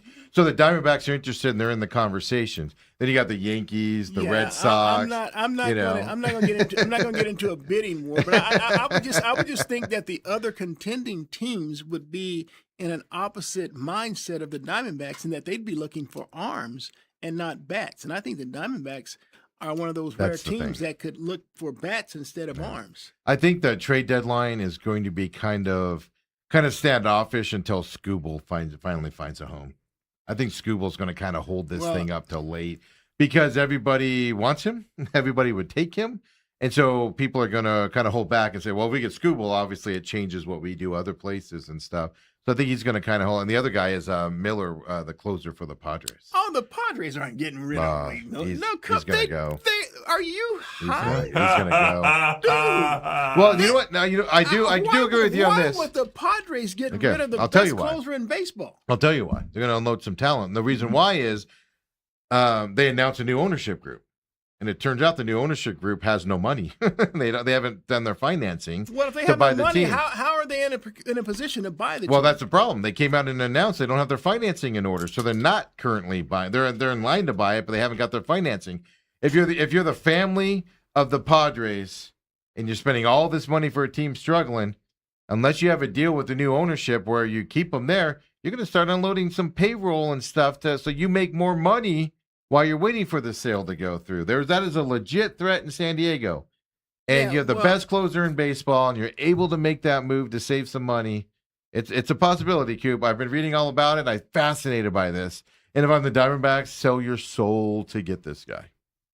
Sell your soul. No, you got your guy here. I don't care what it costs. It's going to cost you too much. For a .09 ERA and a guy that doesn't lose it? Dude, he I know they're not going to, but I can dream, Coop. But I'm just saying, I'm amazed that there's even rhetoric or a narrative out there relative to the Padres unloading Miller. I mean, he's the biggest guy besides Scooble that's on the rumor list. It just list. makes zero sense. Look. I just gave you the sense. The ownership's tired of paying all this money for losers, and they want to make money before they sell it. Here's the deal.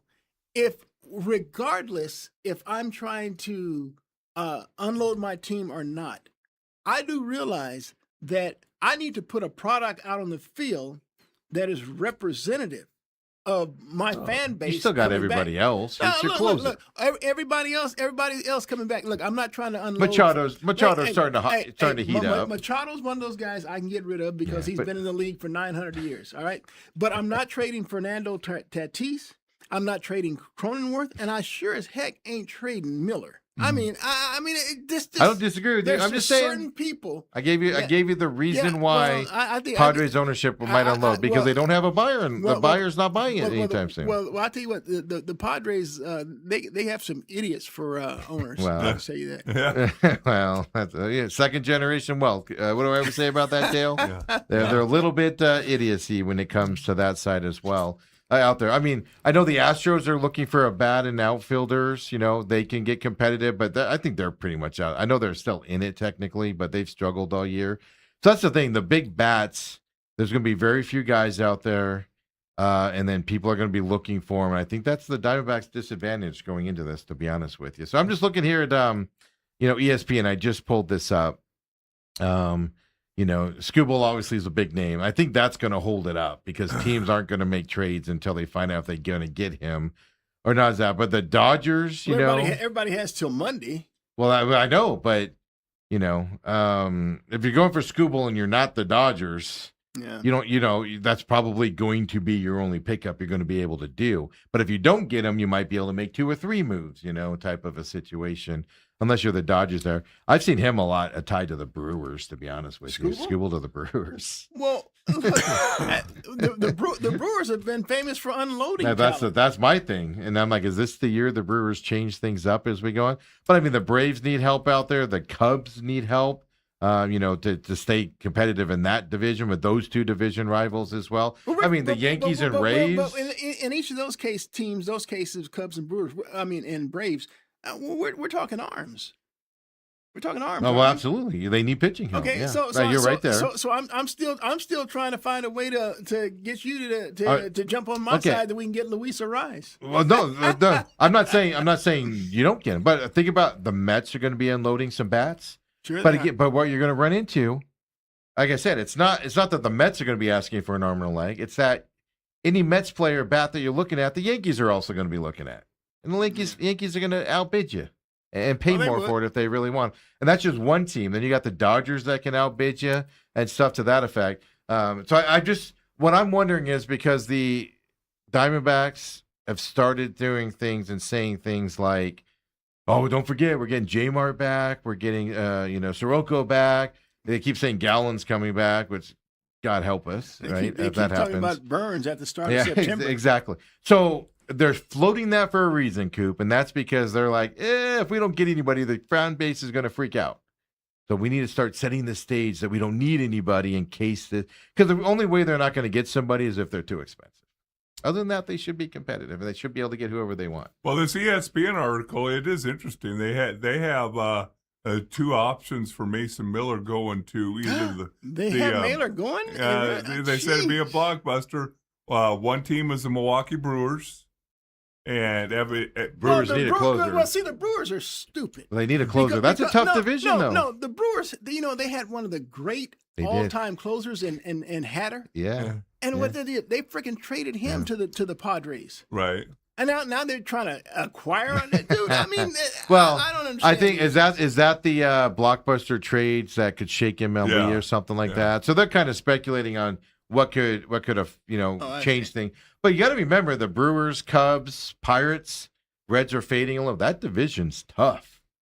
And you gotta fight in that division. That's a playoff division. I mean, 3-4 teams in that division fighting for it as well. But really, Brewers would shake it up as well. I'm just telling you, I agree with you. The Padres shouldn't trade Miller. No. But there's a situation where they could trade Miller. Because the new owners don't care if they trade him. They save some payroll, make more money while they're waiting for this deal to close. And they don't care. They're not going to be there after having this deal closes. Yeah, the reason they're saying is Milwaukee's farm system is they term it, it's so full it's bordering on gluttonous. Yeah, that is true. They can unload a lot of young talent in Brewers land. I was reading that as well. Was it Mizrachi? Their starting pitcher that throws over 100 miles an hour. I mean, in the 7th inning. I mean, shoot, if you got people like that on your farm, I guess so. Yeah, that's the thing about the Brewers. They get their farm systems. The other thing I saw Hazen say, I think it was Hazen or Derek Hall, I don't remember which. They're talking about, they had to have been Hazen. They're talking about packaging some young talent that the Diamondbacks have for young Major League Baseball talent ready to go. And that kind of baffles me a little bit because don't the Diamondbacks have a bunch of young talent in the Major League Baseball that should at least be getting a chance right now? And they're performing decently up here? Yeah, look. Why would you unload a bunch of young talent to get young talent to come in with the young talent? I'll just tell you this. I was very impressed with Jose Fernandez, who made the opening day roster, but then, he began to struggle. They sent him down. But if you look at his size, I think he's one of those guys that could evolve into a 25, 30 home run hitter. Yeah. You saw the talent at the beginning of the year, no doubt about it. I mean, his stature and everything. But part of that problem is they started not playing him. Yeah, because then you start to be bad.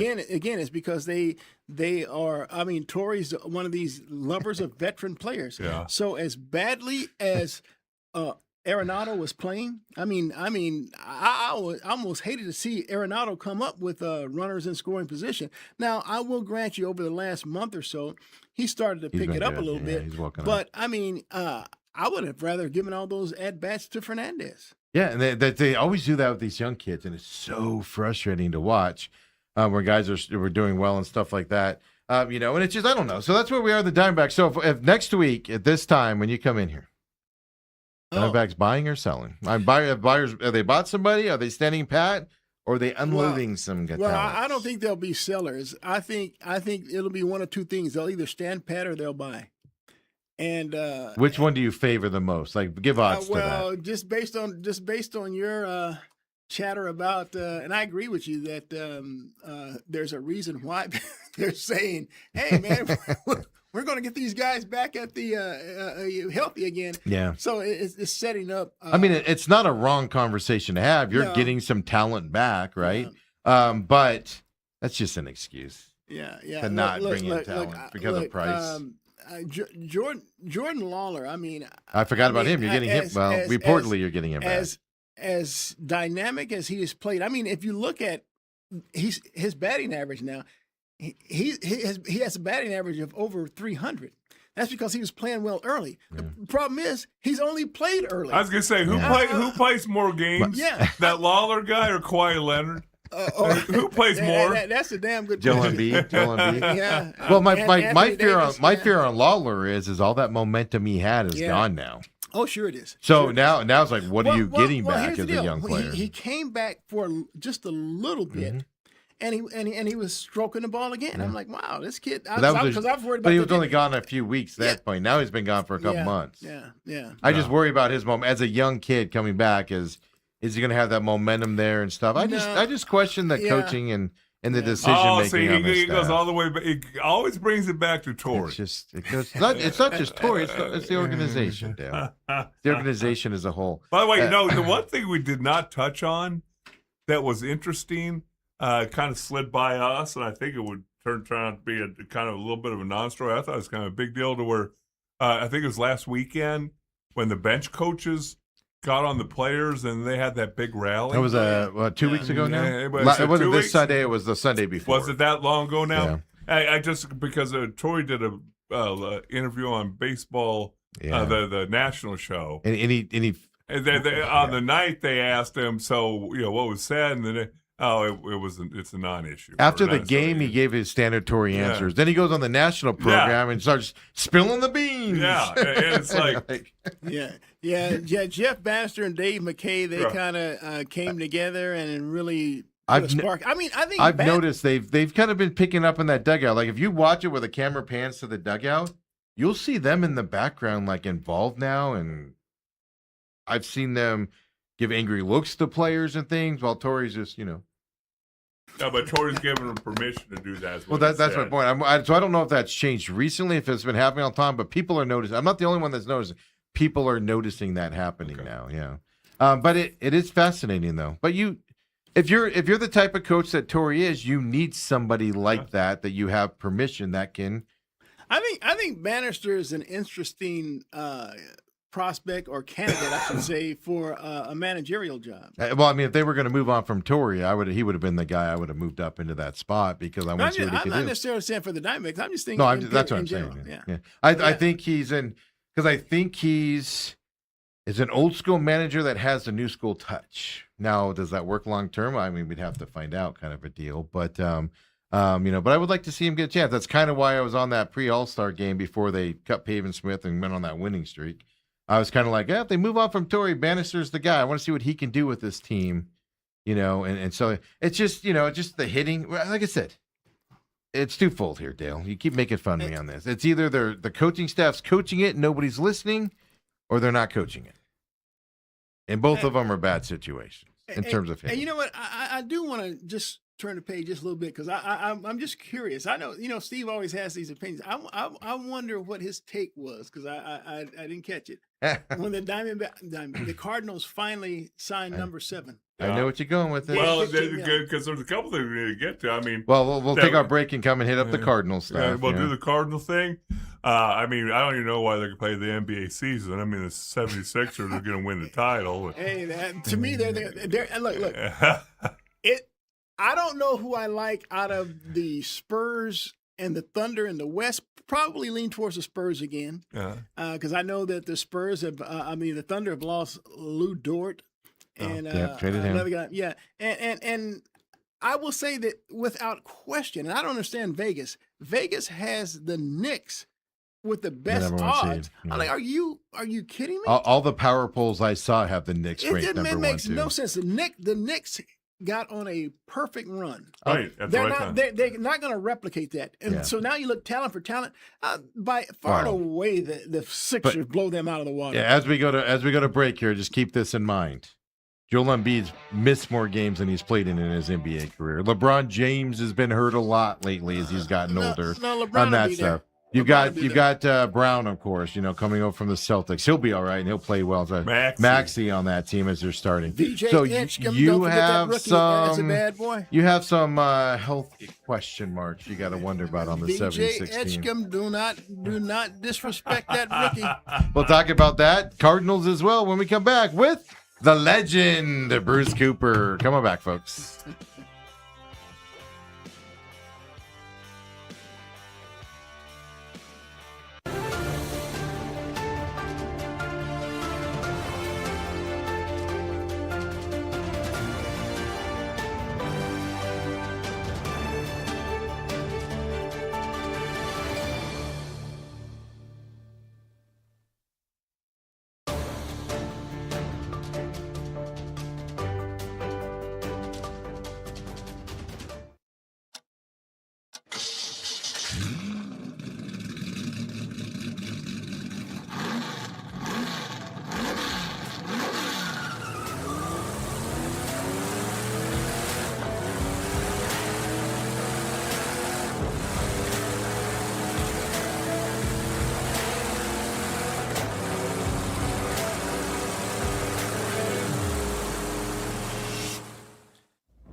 And we're back here with Bruce Cooper here on this Tuesday. Of course, you know him as Dale Hellestrae over here.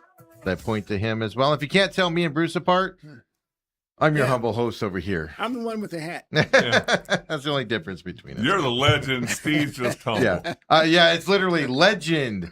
Really great guy and known for stuff. And then this guy. I'm just going to call myself this guy. Coop, the other thing I told Steve last week, guys, we were talking about the Cardinals getting ready to go to camp and all that. I used to hate, with a passion, the smell of fresh cut grass. I used to hate it because that meant training camp was coming, and you walk out his that face first was being rubbed in it, full pads on. We'd already had 6 practices, 2-a-day practice and full pads by now. Yeah, during your era, much different than the cupcake era now. Yes, he was telling a story where they literally showed up to camp, you do all your conditioning, and then you're in full pads hitting. You have a meeting. So say you're reporting on Wednesday. You go to Dallas for 2 or 3 days beforehand, get that out of the way. You go down to Austin on Tuesday, have a meeting at 8 o'clock Tuesday night. 8 o'clock in the morning, you got full pads on. You're walking out there, and you're going inside run immediately. Yeah. I remember during Buddy Ryan's run with the Cardinals. Yeah. You got a winner in town, Coop. Yeah. I would go into each practice because they would have a morning and an afternoon. I'd go and eat with story ideas and guys I want to interview and stuff. But I'll be darned, every practice was greeted with some big brawl. There was always a fight, and so that always superseded my. It's like Buddy invited these brawls. Some coaches like it. And there were some really good ones. Oh yeah. Clyde Simmons got into one with an offensive lineman that was really good. Yeah. And so it's just amazing how things turn, because I was reading the other day. They had asked LaFleur his thoughts on fights in camp, and I do remember that, that would become a topic of conversation regardless of who the Cardinals coach was. Bruce Arians wasn't having any fights. No, there was a fight. He got mad. Yeah. Well, that's because of the threat of injury. You know, you're punching somebody's helmet and then you've got a broken hand. Like Dale's trying to point to, yeah. You know, he hated that smell because he knew the physicality that was ahead of him. Yeah, physicality that is not really prevalent in today's game. Well, they reported last Wednesday. Today's their first full padded practice. Is it or just helmets? No, I heard today was. It doesn't mean they're hitting, but I think today's their full padded day. Doesn't mean they're hitting though, Dale. And then but they were helmets and shells yesterday and stuff like that. Coop, and that's the other thing. That's what I was reading. You're walking out to that first practice feeling the best you're going to feel for the next 6.5 months. Because you know that first practice, you're going to jam a finger, you're going to tweak an ankle, you're going to do something that's going to last you until February. Yeah. Some little garbage first year guy trying to put his face on film is going to come a little too hard at you and step on you and stuff like that. Really quick before we get into the football talk really fast, Robert says on the YouTube chat, it's been 4 years of the Diamondbacks struggling against teams. I'm sorry, 4 months. I say years. But struggling against teams that are at around 500. That's been the Torrey's MO, you know, for most of his tenure here is, you know, they're their 500 team. That's why I've monikered that name as well. He also says change of scenery. Can we start with Torrey? He says, and Hazen. Nothing would please Steve more. I agree with Robert. I think he's a really good manager. I think he'll get picked up in 2 seconds by another squad to be their manager. It's just I think we need a voice change here, type of it. And I'm not sure Torrey's the problem, by the way. Might be Hazen might be the problem. So, you know, so as negative I is on him, Coop, I actually support the guy a lot. I think he's a really good manager. It's just I'm tired of it. He says, and I agree with him on this, Scooble's going to L.A. because they have the most to give up. And I think the Dodgers, like you think they'll give up Shohei? Yeah, you think that's what it's going to take? You think that's what they're going to ask? The Tigers are going to be like, we'll take Shohei. They need Scooble like they need a hole in the No, head. but they also didn't need half the people they signed in the offseason, but they did it anyway as well. And then he says, if anyone comes back, meaning the injured Diamondbacks players, he said they will be rushed back. Because that's what the Diamondbacks do. They bring them back, you know, just a little bit too early. Doesn't mean they get hurt again, but they struggle when they first come back instead of letting them get their game. So it's something to watch on these pitchers they bring back. And he brings up the point on Miller I didn't even think about. He's only making $4 million. They have your rights till 2030. So that's why a lot of people will want him. But that also means he's going to be very expensive to get. Well, again, I mean, he is the premier closer in baseball. Yeah.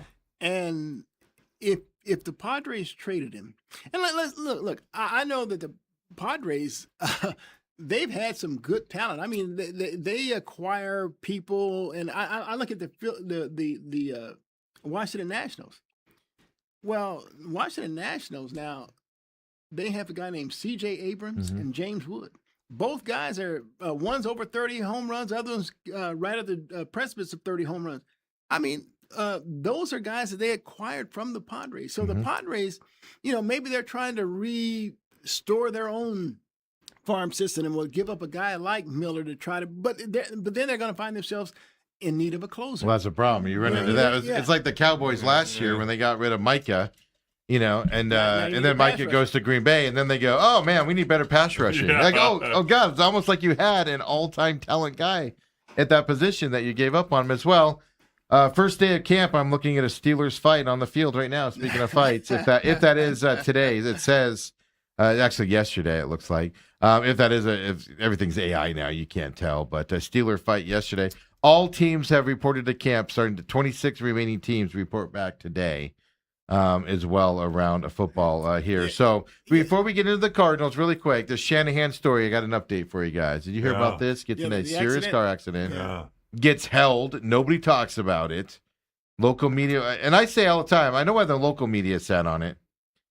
Because they know that they can be kicked out. You know this. Dale certainly knows this with our local football team. Can't report. You cannot do things that upset the home team because they will pull your credential and not let you in there anymore.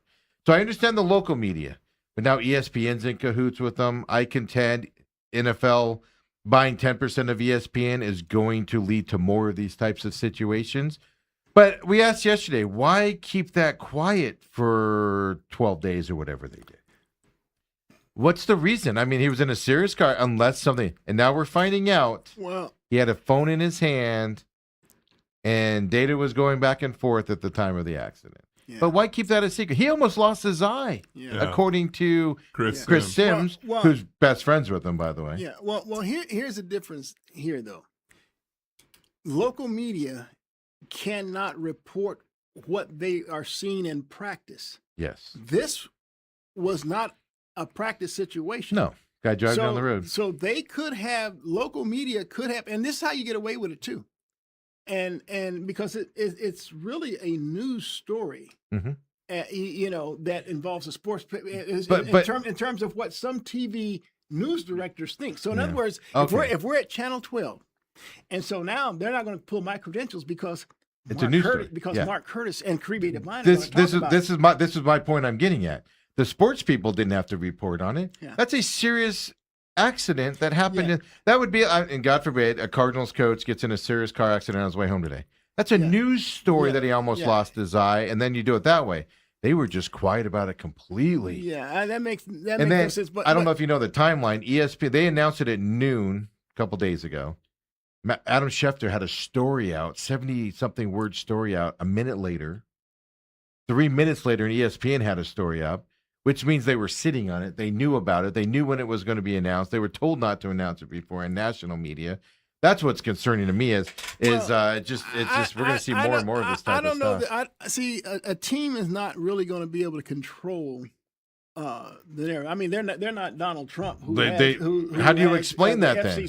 Well, how do you explain that? PFF. Well, no. Here's Mike Florio. It was reportedly Chris Sims kept it from Mike Florio, so he couldn't report on it until it was announced. Well, I just know this, that there, especially with TV, because I know this happened in my 34-year career. Like, let's say there's you've been through this a few times. I imagine. Let's say there's a player up for a rape allegation, or a player up for domestic abuse or something like this, or some big police blotter story, and so your news directors. What they do is they send a news reporter to there, and now the news reporter asks the questions that they don't want you to ask. Because so you can be protected. Right. Right. But that's the argument, though. It wasn't done. So it was swept under the rug. There's too many media in San Francisco, which I believe is the fourth market in it's a huge market. That they don't have savvy people that would they would report on a car accident. And that is so bad that somebody has a major concussion and almost losing life. They would report on that every day at the evening news. Of somebody significant. So it just leads me to believe. It just leads me to believe that it's just news that escaped them. Because see, I've seen some people go through the reports that the police and stuff were kind of holding back on reports and stuff to that effect, to not put it out there. Sometimes police won't release some things. So what the media does is they file a motion of discovery through the courts, right? And then they eventually get granted it. But remember when the Cardinals had training camp in Flagstaff? And I don't remember the two linemen's name, but they were starters. Remember, they were driving up there and they got in that car accident, and one of them hurt his arm or whatever. I don't remember that. I don't remember. But I mean, that was all over the news, instantly. But here's the deal. Now you got to help me with this timeline, things like this. When was the accident, and when did the 49ers report to training camp? Because that's when you would notice. 12 days, 11 or 12 days. Well, see, here's the deal. The accident. I wanted. Don't get me. It was like July 14th was the accident. Okay. They reported the 25th. Okay, so that's the 25th is when the media will notice that, hey, where's Shanahan? That's why they announced it beforehand. Because from the 14th all the way to the 25th, the media doesn't hang out at the camp at the site, right? There's nothing going to. It's still they'll tell you it's still the players and coaches off time. One of the guys for the San Francisco Standard said, I didn't report on it because I only knew about 15% of what happened, so I didn't want to report on it. Do you dig into it or do you not dig into it? I just know this, that if Kyle Shanahan got into a big accident and it's a near-death situation, whatever, I mean, I can't think of a media that's going to hold back on that just because they don't want the San Francisco 49ers cannot hold your credential because your news people went and reported on this. I asked Dale this yesterday. Why would you keep something like this quiet? We find out when head coaches go in for a routine surgery. I truly believe in this situation, it's one in which it was something that just wasn't out there. I'm just talking about the Niners. Why don't you put a statement out? Our head coach was in an unfortunate a couple days later. They do it all the time for other things. They ain't doing that. They ain't doing that. And the thing in the very back of my mind is, was there something else involved? Yeah, and it came out, the police report showed that he had his phone in his hand. Okay, so he wasn't paying it. Okay. Yeah, but you crash into a... I understand, but I was thinking more sentence. Well, that's left to be. But that's the other thing. You announce this 11-day going into camp.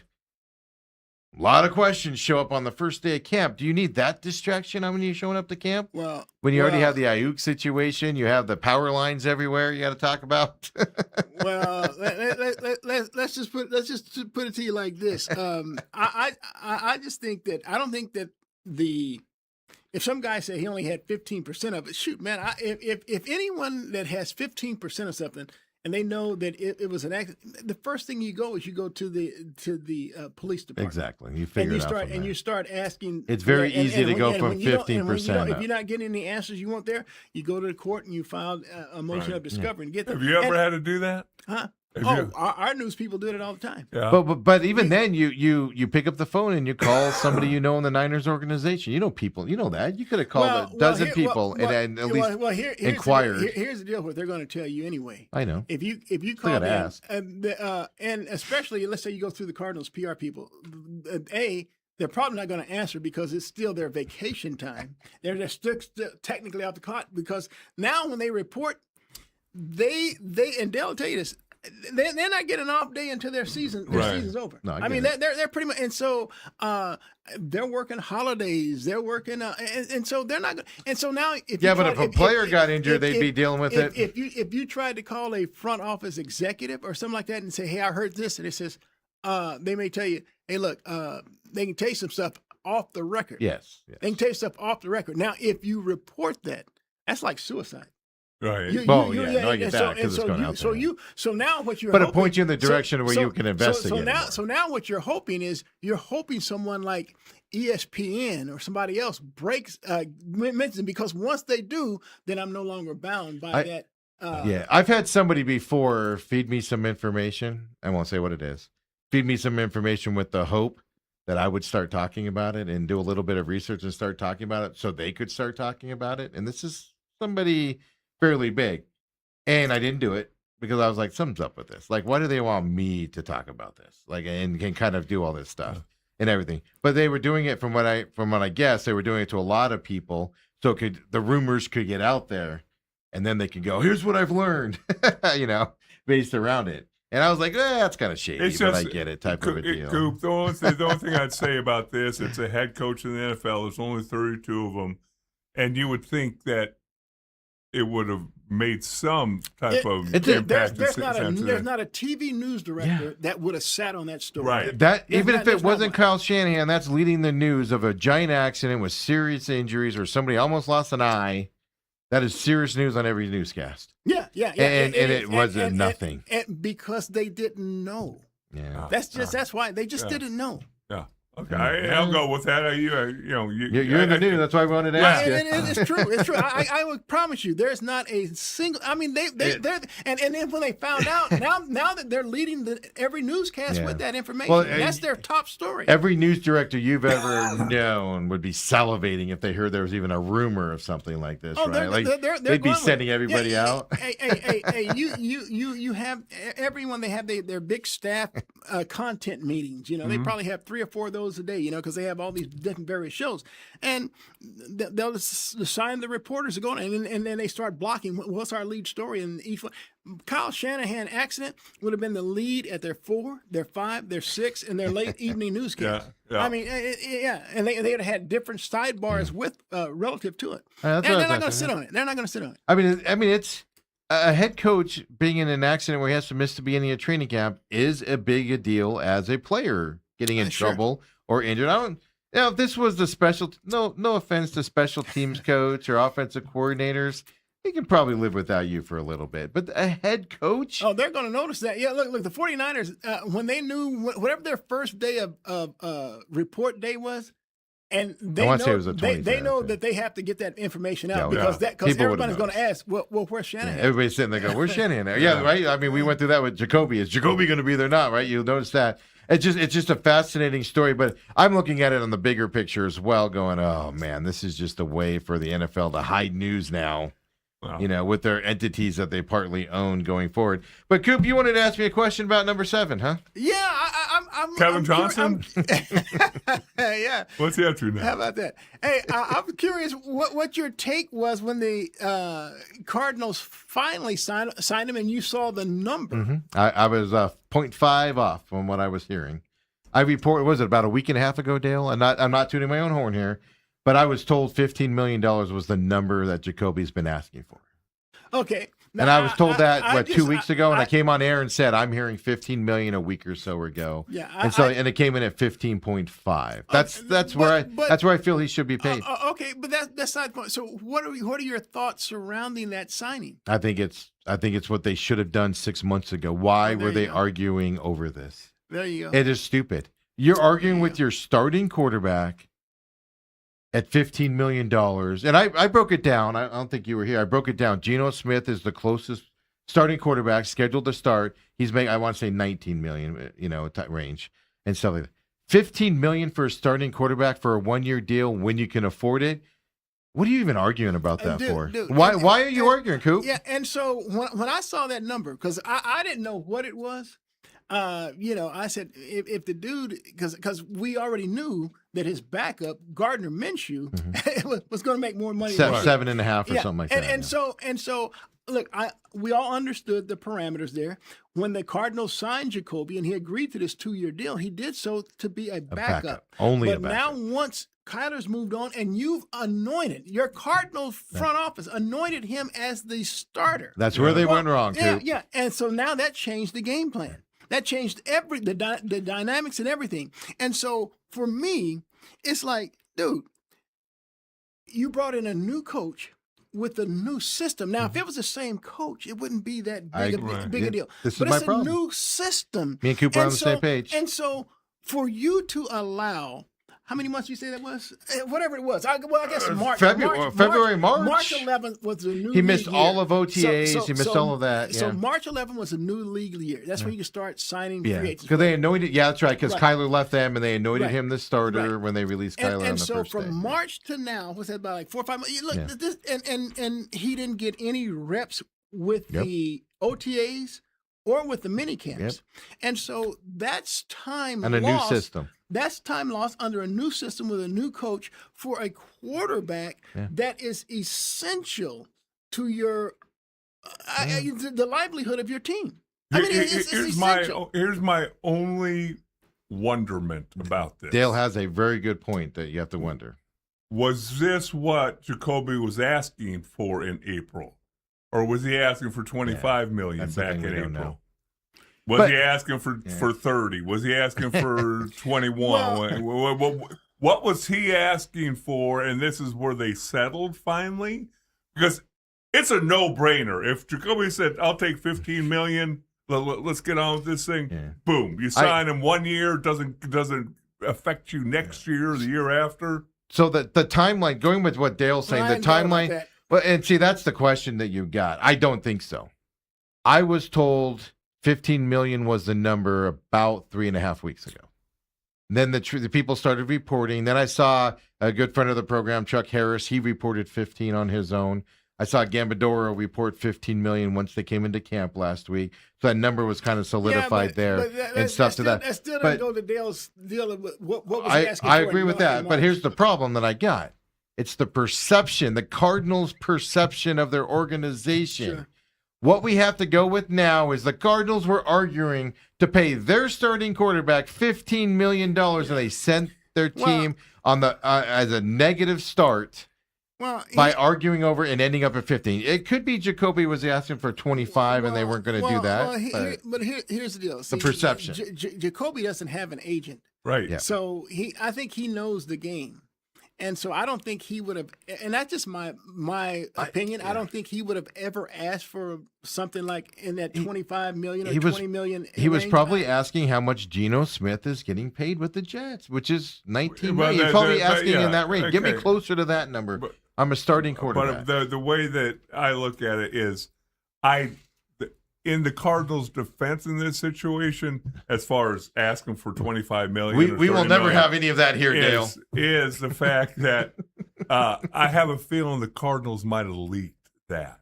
Hey, this guy wants $20 million a year. Well, that's what I say. And so we can't. That's what we all say. We can't meet that asking price. Well, we agree he needs a raise. We've been talking about that for 3 months now. Jacoby's not asking for too much because the Cardinals were leaked that he's asking for, and they'd say the figure.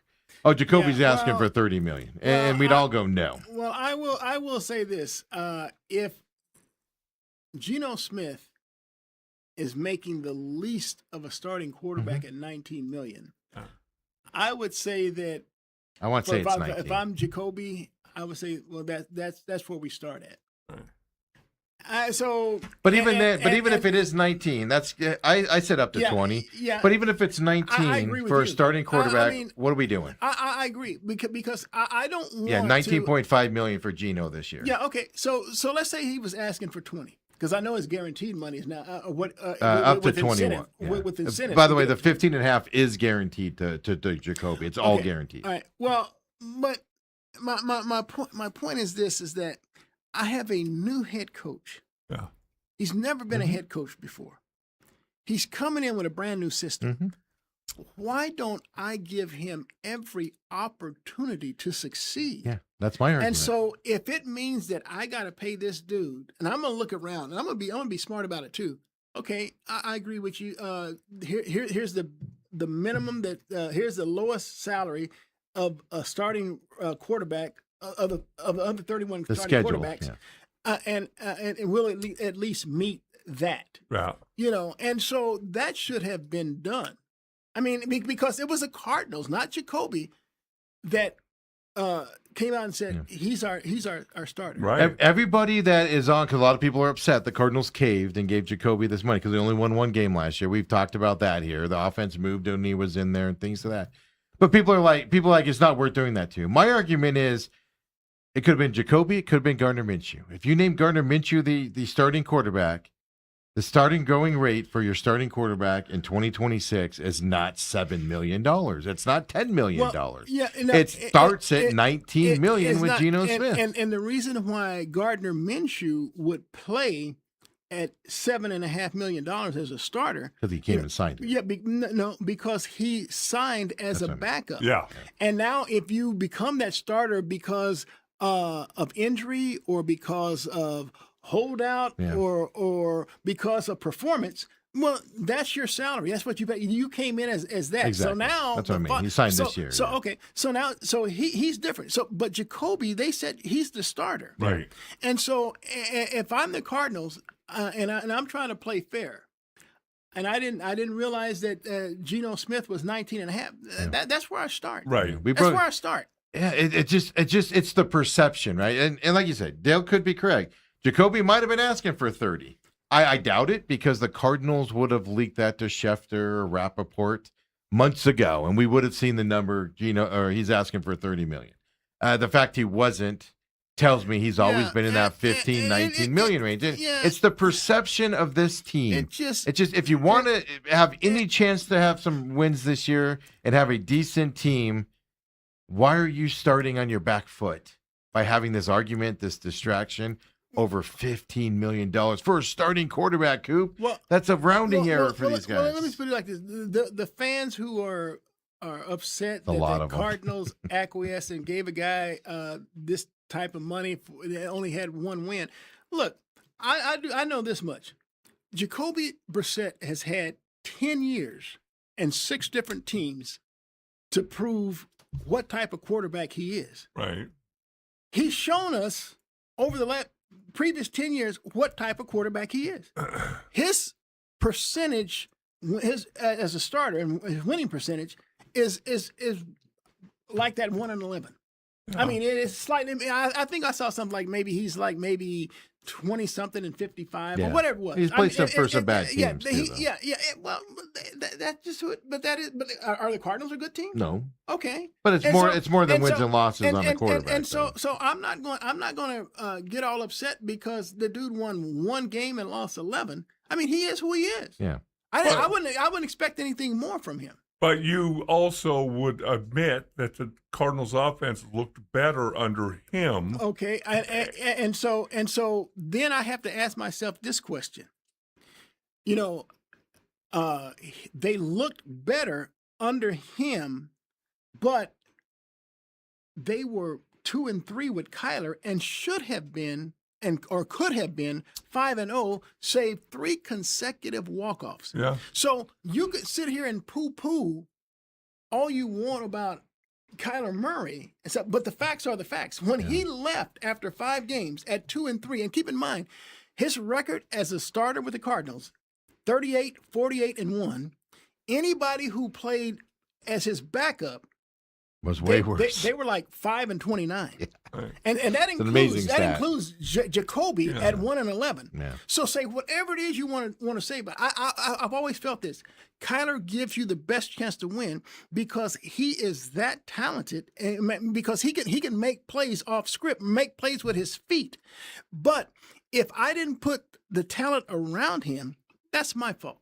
Well, that's my fault. And again, the defense. I didn't even realize this.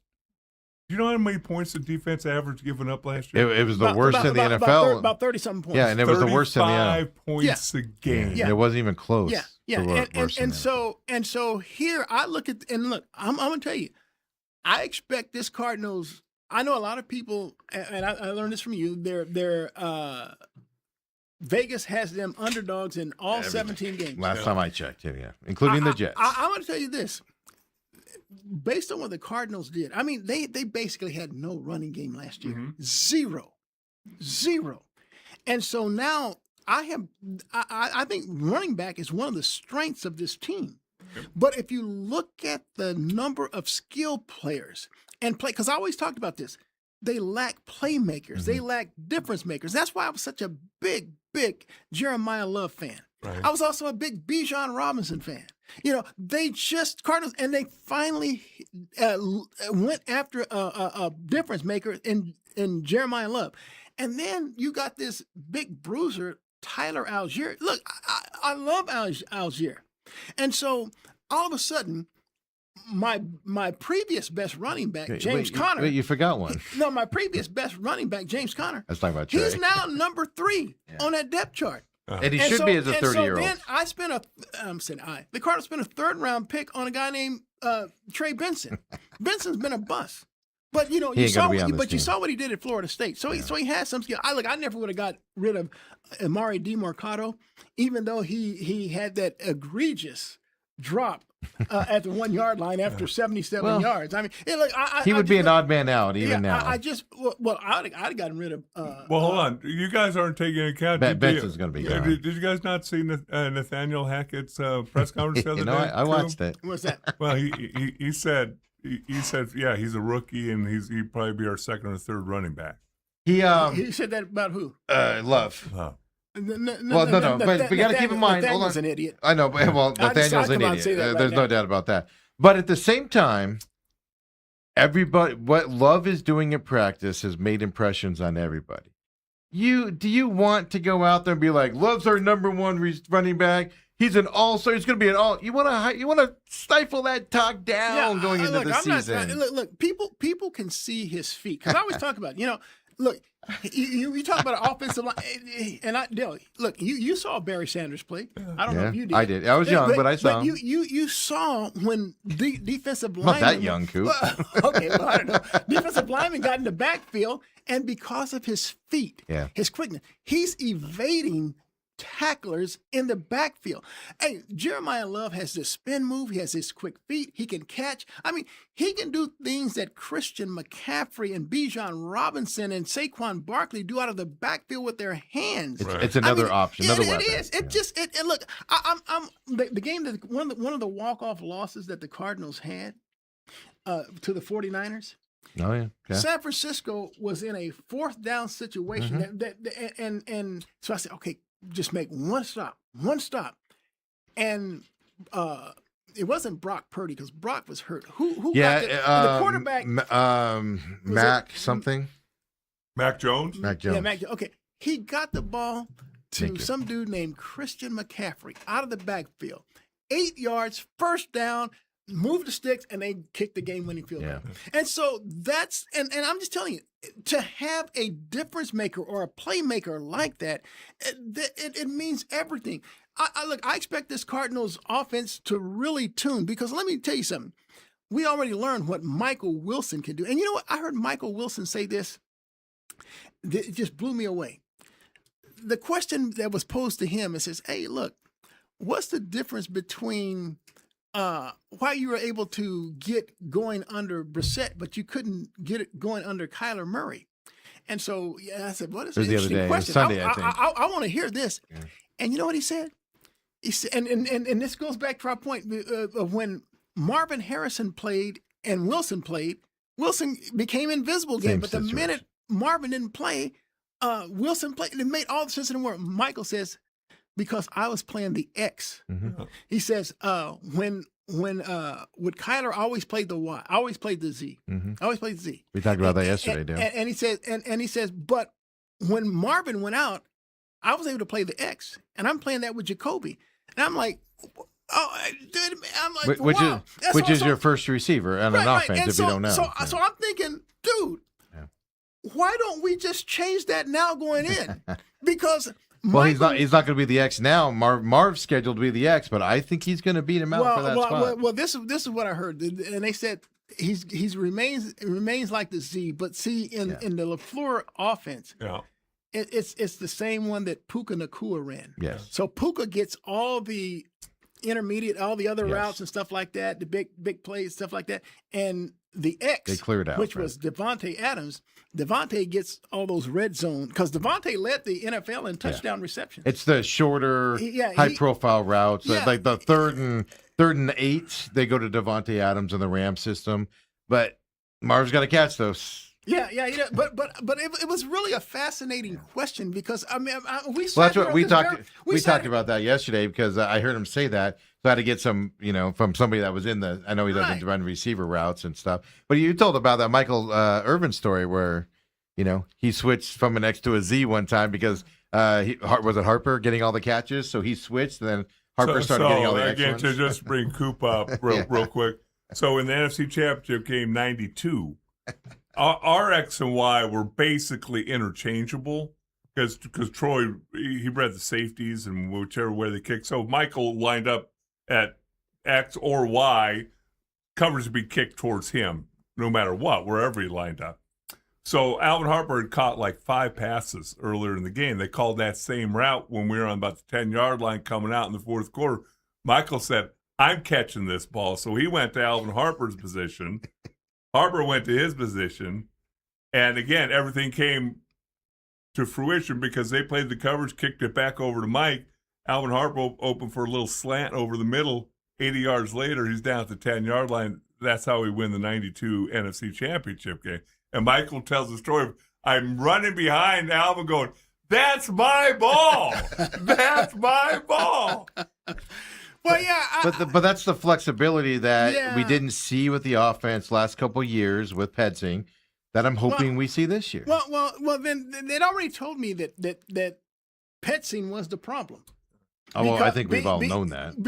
Because if I have an offense that I'm tailoring to the X and to the tight end, and I'm just using the Z guy as just some superfluous route. I mean, it's not doing any good. And so we never knew Michael Wilson's talents. Right. And all of a sudden, after 3 years, we had no idea that he was this talent. Yeah, but part of that was Michael Wilson's fault too, because the dude was always getting hurt. I don't disagree with that. He was carrying the injury bug that he had at Stanford into the NFL. But you could tell the coaching staff didn't believe it, because every time Marv came back, they made Michael Wilson disappear again. Yeah. So they were this isn't real.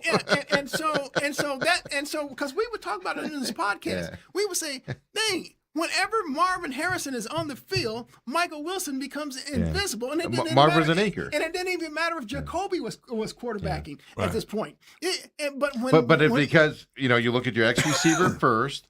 You throw it to that position, so you got to move it around. But that's a pet scene issue, because I'm listening to Dale, and in Dallas, it was interchangeable. I guarantee you it's going to, I shouldn't say guarantee, I'm 99% sure it's going to be interchangeable. Because look how this offense on the Rams ran. Puka catches it. Devontae Adams catches it. Higbee, the tight end, catches it. Yeah. And the ball gets spread around. And last year it was one. Even when Michael Wilson was dominating, it was Trey and Michael Wilson. Yeah. And then when Marv would come back, it'd only be Trey. But it goes to what Dale was saying, and it opened my eyes. We'd have to go back and look at the all 22 films last year, and I'm not going to do this study. If you want to do it, let me know. I'll get you the access and might throw you some dollars if you want to spend the time. I'm willing to bet you money. Michael Wilson, when Marv wasn't in there, was running the same routes as Marv. Coverage was different, probably. He was getting more open kind of on that route run. And then when Marv was running those routes, I bet you wasn't as quick, maybe. Maybe coverage was a little bit tighter on him, something to that effect. So it wasn't as successful with Marv as it was with Wilson. But Steve, it could be either one of those. No, but Steve. Because you just heard Dale say the route was around the same. It's just the coverage was different. We saw way too many times when Marv, the ball hit his hand, and he just dropped the damn ball. Here's my favorite part, folks. You can't get away with that. And then we saw, unlike Michael Wilson, when you threw the 50-50 ball to Wilson, Wilson caught it. Yeah. When you throw a 50-50 ball to Marvin Harrison, it becomes 0-100. That's the only when you throw thing. A 75-25 ball to Marvin Harrison. Yeah. It's one of those things where to make you a better than average receiver, what sets you apart is those 50-50 balls and stuff like that. But folks, look what I just did to Coop. Dale, I want you to know, this is my magic. All along, I bashed Marvin Harrison for not being able to catch balls or whatever, and he defends him. Did you just hear that? I defended Marv, and he just went after him and said he can't catch balls. I don't defend. Dude, I haven't defended. No. I found that. No, you think he's going to have a breakout year this year, and I just don't see it. Well, I said he has to. Yeah. Oh, no, he does. I said the dude he has too much talent, too much pedigree not to. Yeah, but we've seen David Boston had a lot of talent, and he came in with nipple rings and all jacked up and couldn't catch a ball. This has to be the year for Marvin. But here's the deal. I didn't know, and look, I'll grant that LaFleur's system maybe is different, but we'll see. Whatever it is, I'm making Michael X and Marvin Z. I think Michael had to break out as my Z. I think Michael Wilson's going to win that X position. But if the system is different, and they say that Michael Wilson is playing a system that Puka Nacua played, shoot, Puka's catching most of the balls. He's catching over 100. Well, and stuff like that. And I'll grant Matthew Stafford, when they got in the red zone, I mean, he was almost looking for Devontae Adams. He threw a lot of fades to Devontae. I think Devontae had 15 touchdown receptions. But you kind of, I think he led the NFL. If I remember it. He was up there at least. But the thing you just brought up, and we'll leave on this note is, okay, you want to run that X position as Marvin Harrison Jr.? He's no Devontae Adams, at least so far in his career. To catch tight end balls, you've got to be able to get 50-50 balls. Yeah. You've got to be able to go out and attack it. You've got to fight off those defenders. I don't know if he can do it, Coop. Wow. And again, we spent the whole time, and maybe next week we can get into it. The biggest thing about this team is if they give up 21 points a game, they're going to be in a lot of football games. Yes. And is that defense going to be 14 points better? You're right. We'll save that for next week. Dale, you're right, because they, like I said, they have some playmakers, finally, some different makers on that offensive. Have you seen Walter Nolan so far in camp? He's explosive. On the defensive side, I'm not really sure what they have up front They don't even have Josh Sweat in there yet. I'm not by the sure way. what they have in their front seven, but I do like the way they have built this secondary. I like Will Johnson. They can stay I healthy. like Max Hilton, Denzel Burke. There, you're bringing back Starling Thomas healthy. Bunting. Yeah, He's coming back. Yeah, and you got in the safeties position, you got Buddha and Rabbit Harrison. Demerson. I'm like, man, they've collected some nice pieces back in the I told you guys, I think last year, and I think that's why they brought back their defensive coordinator. I think their defense was getting tired in the fourth quarter, being out there so much at the beginning of the game. I think that's why they brought him back, was they see some good with Rawlings as the defensive coordinator. Now it's up to the offense to hang on to the ball and not, going down and scoring in 2 plays is just as bad as turning the ball over or 3 and outs with that defense. They need their rest. I'll never get mad at an offense if they get a big scoring play. Well, you think about. I meant in terms of rest. And I know we're completely out of time, but you just think about last year, Calais Campbell. Yeah, he came in here to be a spot player, and he was their best defensive. And he ended up playing about 80% of the reps. Yeah. And he's 46 years old. Yeah. And in a couple of games that the Cardinals did win, Calais Campbell made the game-saving plays. Oh yeah, he made the game-saving plays. Yeah. So I don't know what the true difference was, because the Cardinals played 5 games, and they played them against some very good, talented teams early in the season. Yeah, and they could have been 5-0, or I guess they could have been 0-5 too, if you look at it, because Calais did save the day on a couple of those. But I mean, they were right there. And then I could tell you in those games there, I remember distinctly saying and thinking that defense is tired. Like, you could tell in those last 2 drives for the other team where they eventually lose it and things to that effect. I do remember distinctly thinking that early in the season. Well, look. Then you may have to rely. I'm not going to. My point in that is. I'm going to put it to you like this. Okay. I'm going to put it to you like this. I have been in locker rooms when guys have, and I've gone in there and they're just laying because they're dead tired. Mm-hmm. They're spent. They give you everything. They don't give in to the mentality that I'm tired. They make that play. And I remember there's 2 guys that I've done interviews with that when they go in there and they talk about mind over matter, mental. It's all mental. I mean, I learned that first from Kobe Bryant. Yeah. And I heard Michael Jordan say it, but I was there when Kobe. I mean, they don't allow for. You just named 2 of the greats. I mean, let's be honest here. Well, but look, I did. But here's the deal. Here's the deal. If you're a professional, why can't you? Well, I mean, come Dale, with that same mindset. Dale can answer that. He can list he's not going to, I imagine, but he could probably list 20 Cowboys guys on every team that he's like, I don't want them in late in the game because they're not mentally tough. Dale tells a story about Michael Irvin. Yeah. I mean, I didn't know Michael was like that. But again, one of the greats. I appreciate that. That's what sets you apart. Okay. Because Marvin Harrison doesn't have that, I don't believe, because if he drops a pass early, he's out of the game. Well, okay. That's my argument. But on that defensive end, defensive side of the ball, when you look, if it's 3rd down, because the Cardinals are in these 3rd down, and I talked about the 4th down play. Field, hey, man, dude, let's just make one play. You get in that huddle, when you get in that huddle, I know. dude, they got to do it. Hey, that's what sets Super Bowl teams and non-Super Bowl teams apart, is that stuff. If it was so easy, Coop, everybody would do it. I'm saying it's not easy, but you're giving them the excuse that they were tired. I'm not accepting that's not the excuse. I'm just saying, I'm telling you, I expect an improvement on this defense this year because last year they were running into that situation, and I expect that to be different this year.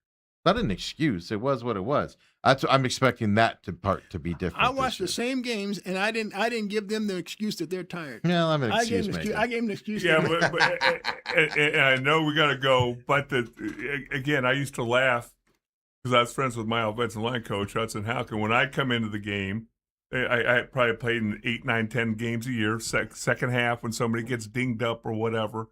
And he would grade me on the Larry Allen scale. And I say, hey, Hud, either you're paying him way too much or you're not paying me enough because I can't bench press 800 pounds. But it's interesting. But when you talk about the greats and the grades, I see it on a defense most normal people, they have the will to get there. You can see it when the team gets tired of middle linebacker. He made those tackles first 2-3 quarters, and then all of a sudden in the fourth quarter, he's half a step late, and he's trying to arm tackle and that's the whatever. stuff I'm talking about. Again, that's what we'll I'm see. talking about. We can talk about it next week. Yeah, we'll break it down. Robert says the Bay Area guys, meaning reporters, also missed reporting on Cream and Clear back in the day. So I guess we got to keep in perspective about the Bay Area reporters out there. Look, folks, the legend Bruce Cooper's here. Next Tuesday, we'll be talking and leading up to a Hall of Fame game. You know what? I want you to baseball trade deadline. Oh, trade deadline as well. But I want you to think. I know you have 1,000 Larry Fitzgerald stories. I know you're friends with him. You've let that be known out there. I'm not saying anything that's not known. I want one good Larry story next week from you that you haven't told anybody else. But what I want all this exercise in, I want you to think about it. Only because, guys, this is one of the greatest human beings you would ever meet if you met this guy. And I want Coop to tell us it so you don't hear Coop from me and stuff full like belly that. for the last time. I know, right? I know. But I'm not talking about I'm just talking about just nice things he's done for people that you've seen, not for necessarily media or anything like that. Just the human being. He's going to be accoladed for his football accomplishments. Just tell us what type of guy he is and what's going into the Hall of Fame next Thursday night or next weekend, just as a human being. We all know what he did on the football field. I want to hear the human side of Larry. Got you. There we go. That's a challenge. Homework for Coop today. I already know the story. All right. Look at that. All right. So next week we'll do that. Trade deadline, of course. We'll see what the Diamondbacks do. Okay, everybody else, we'll be back tomorrow, 8 to 10. Come on back and join us. See you later.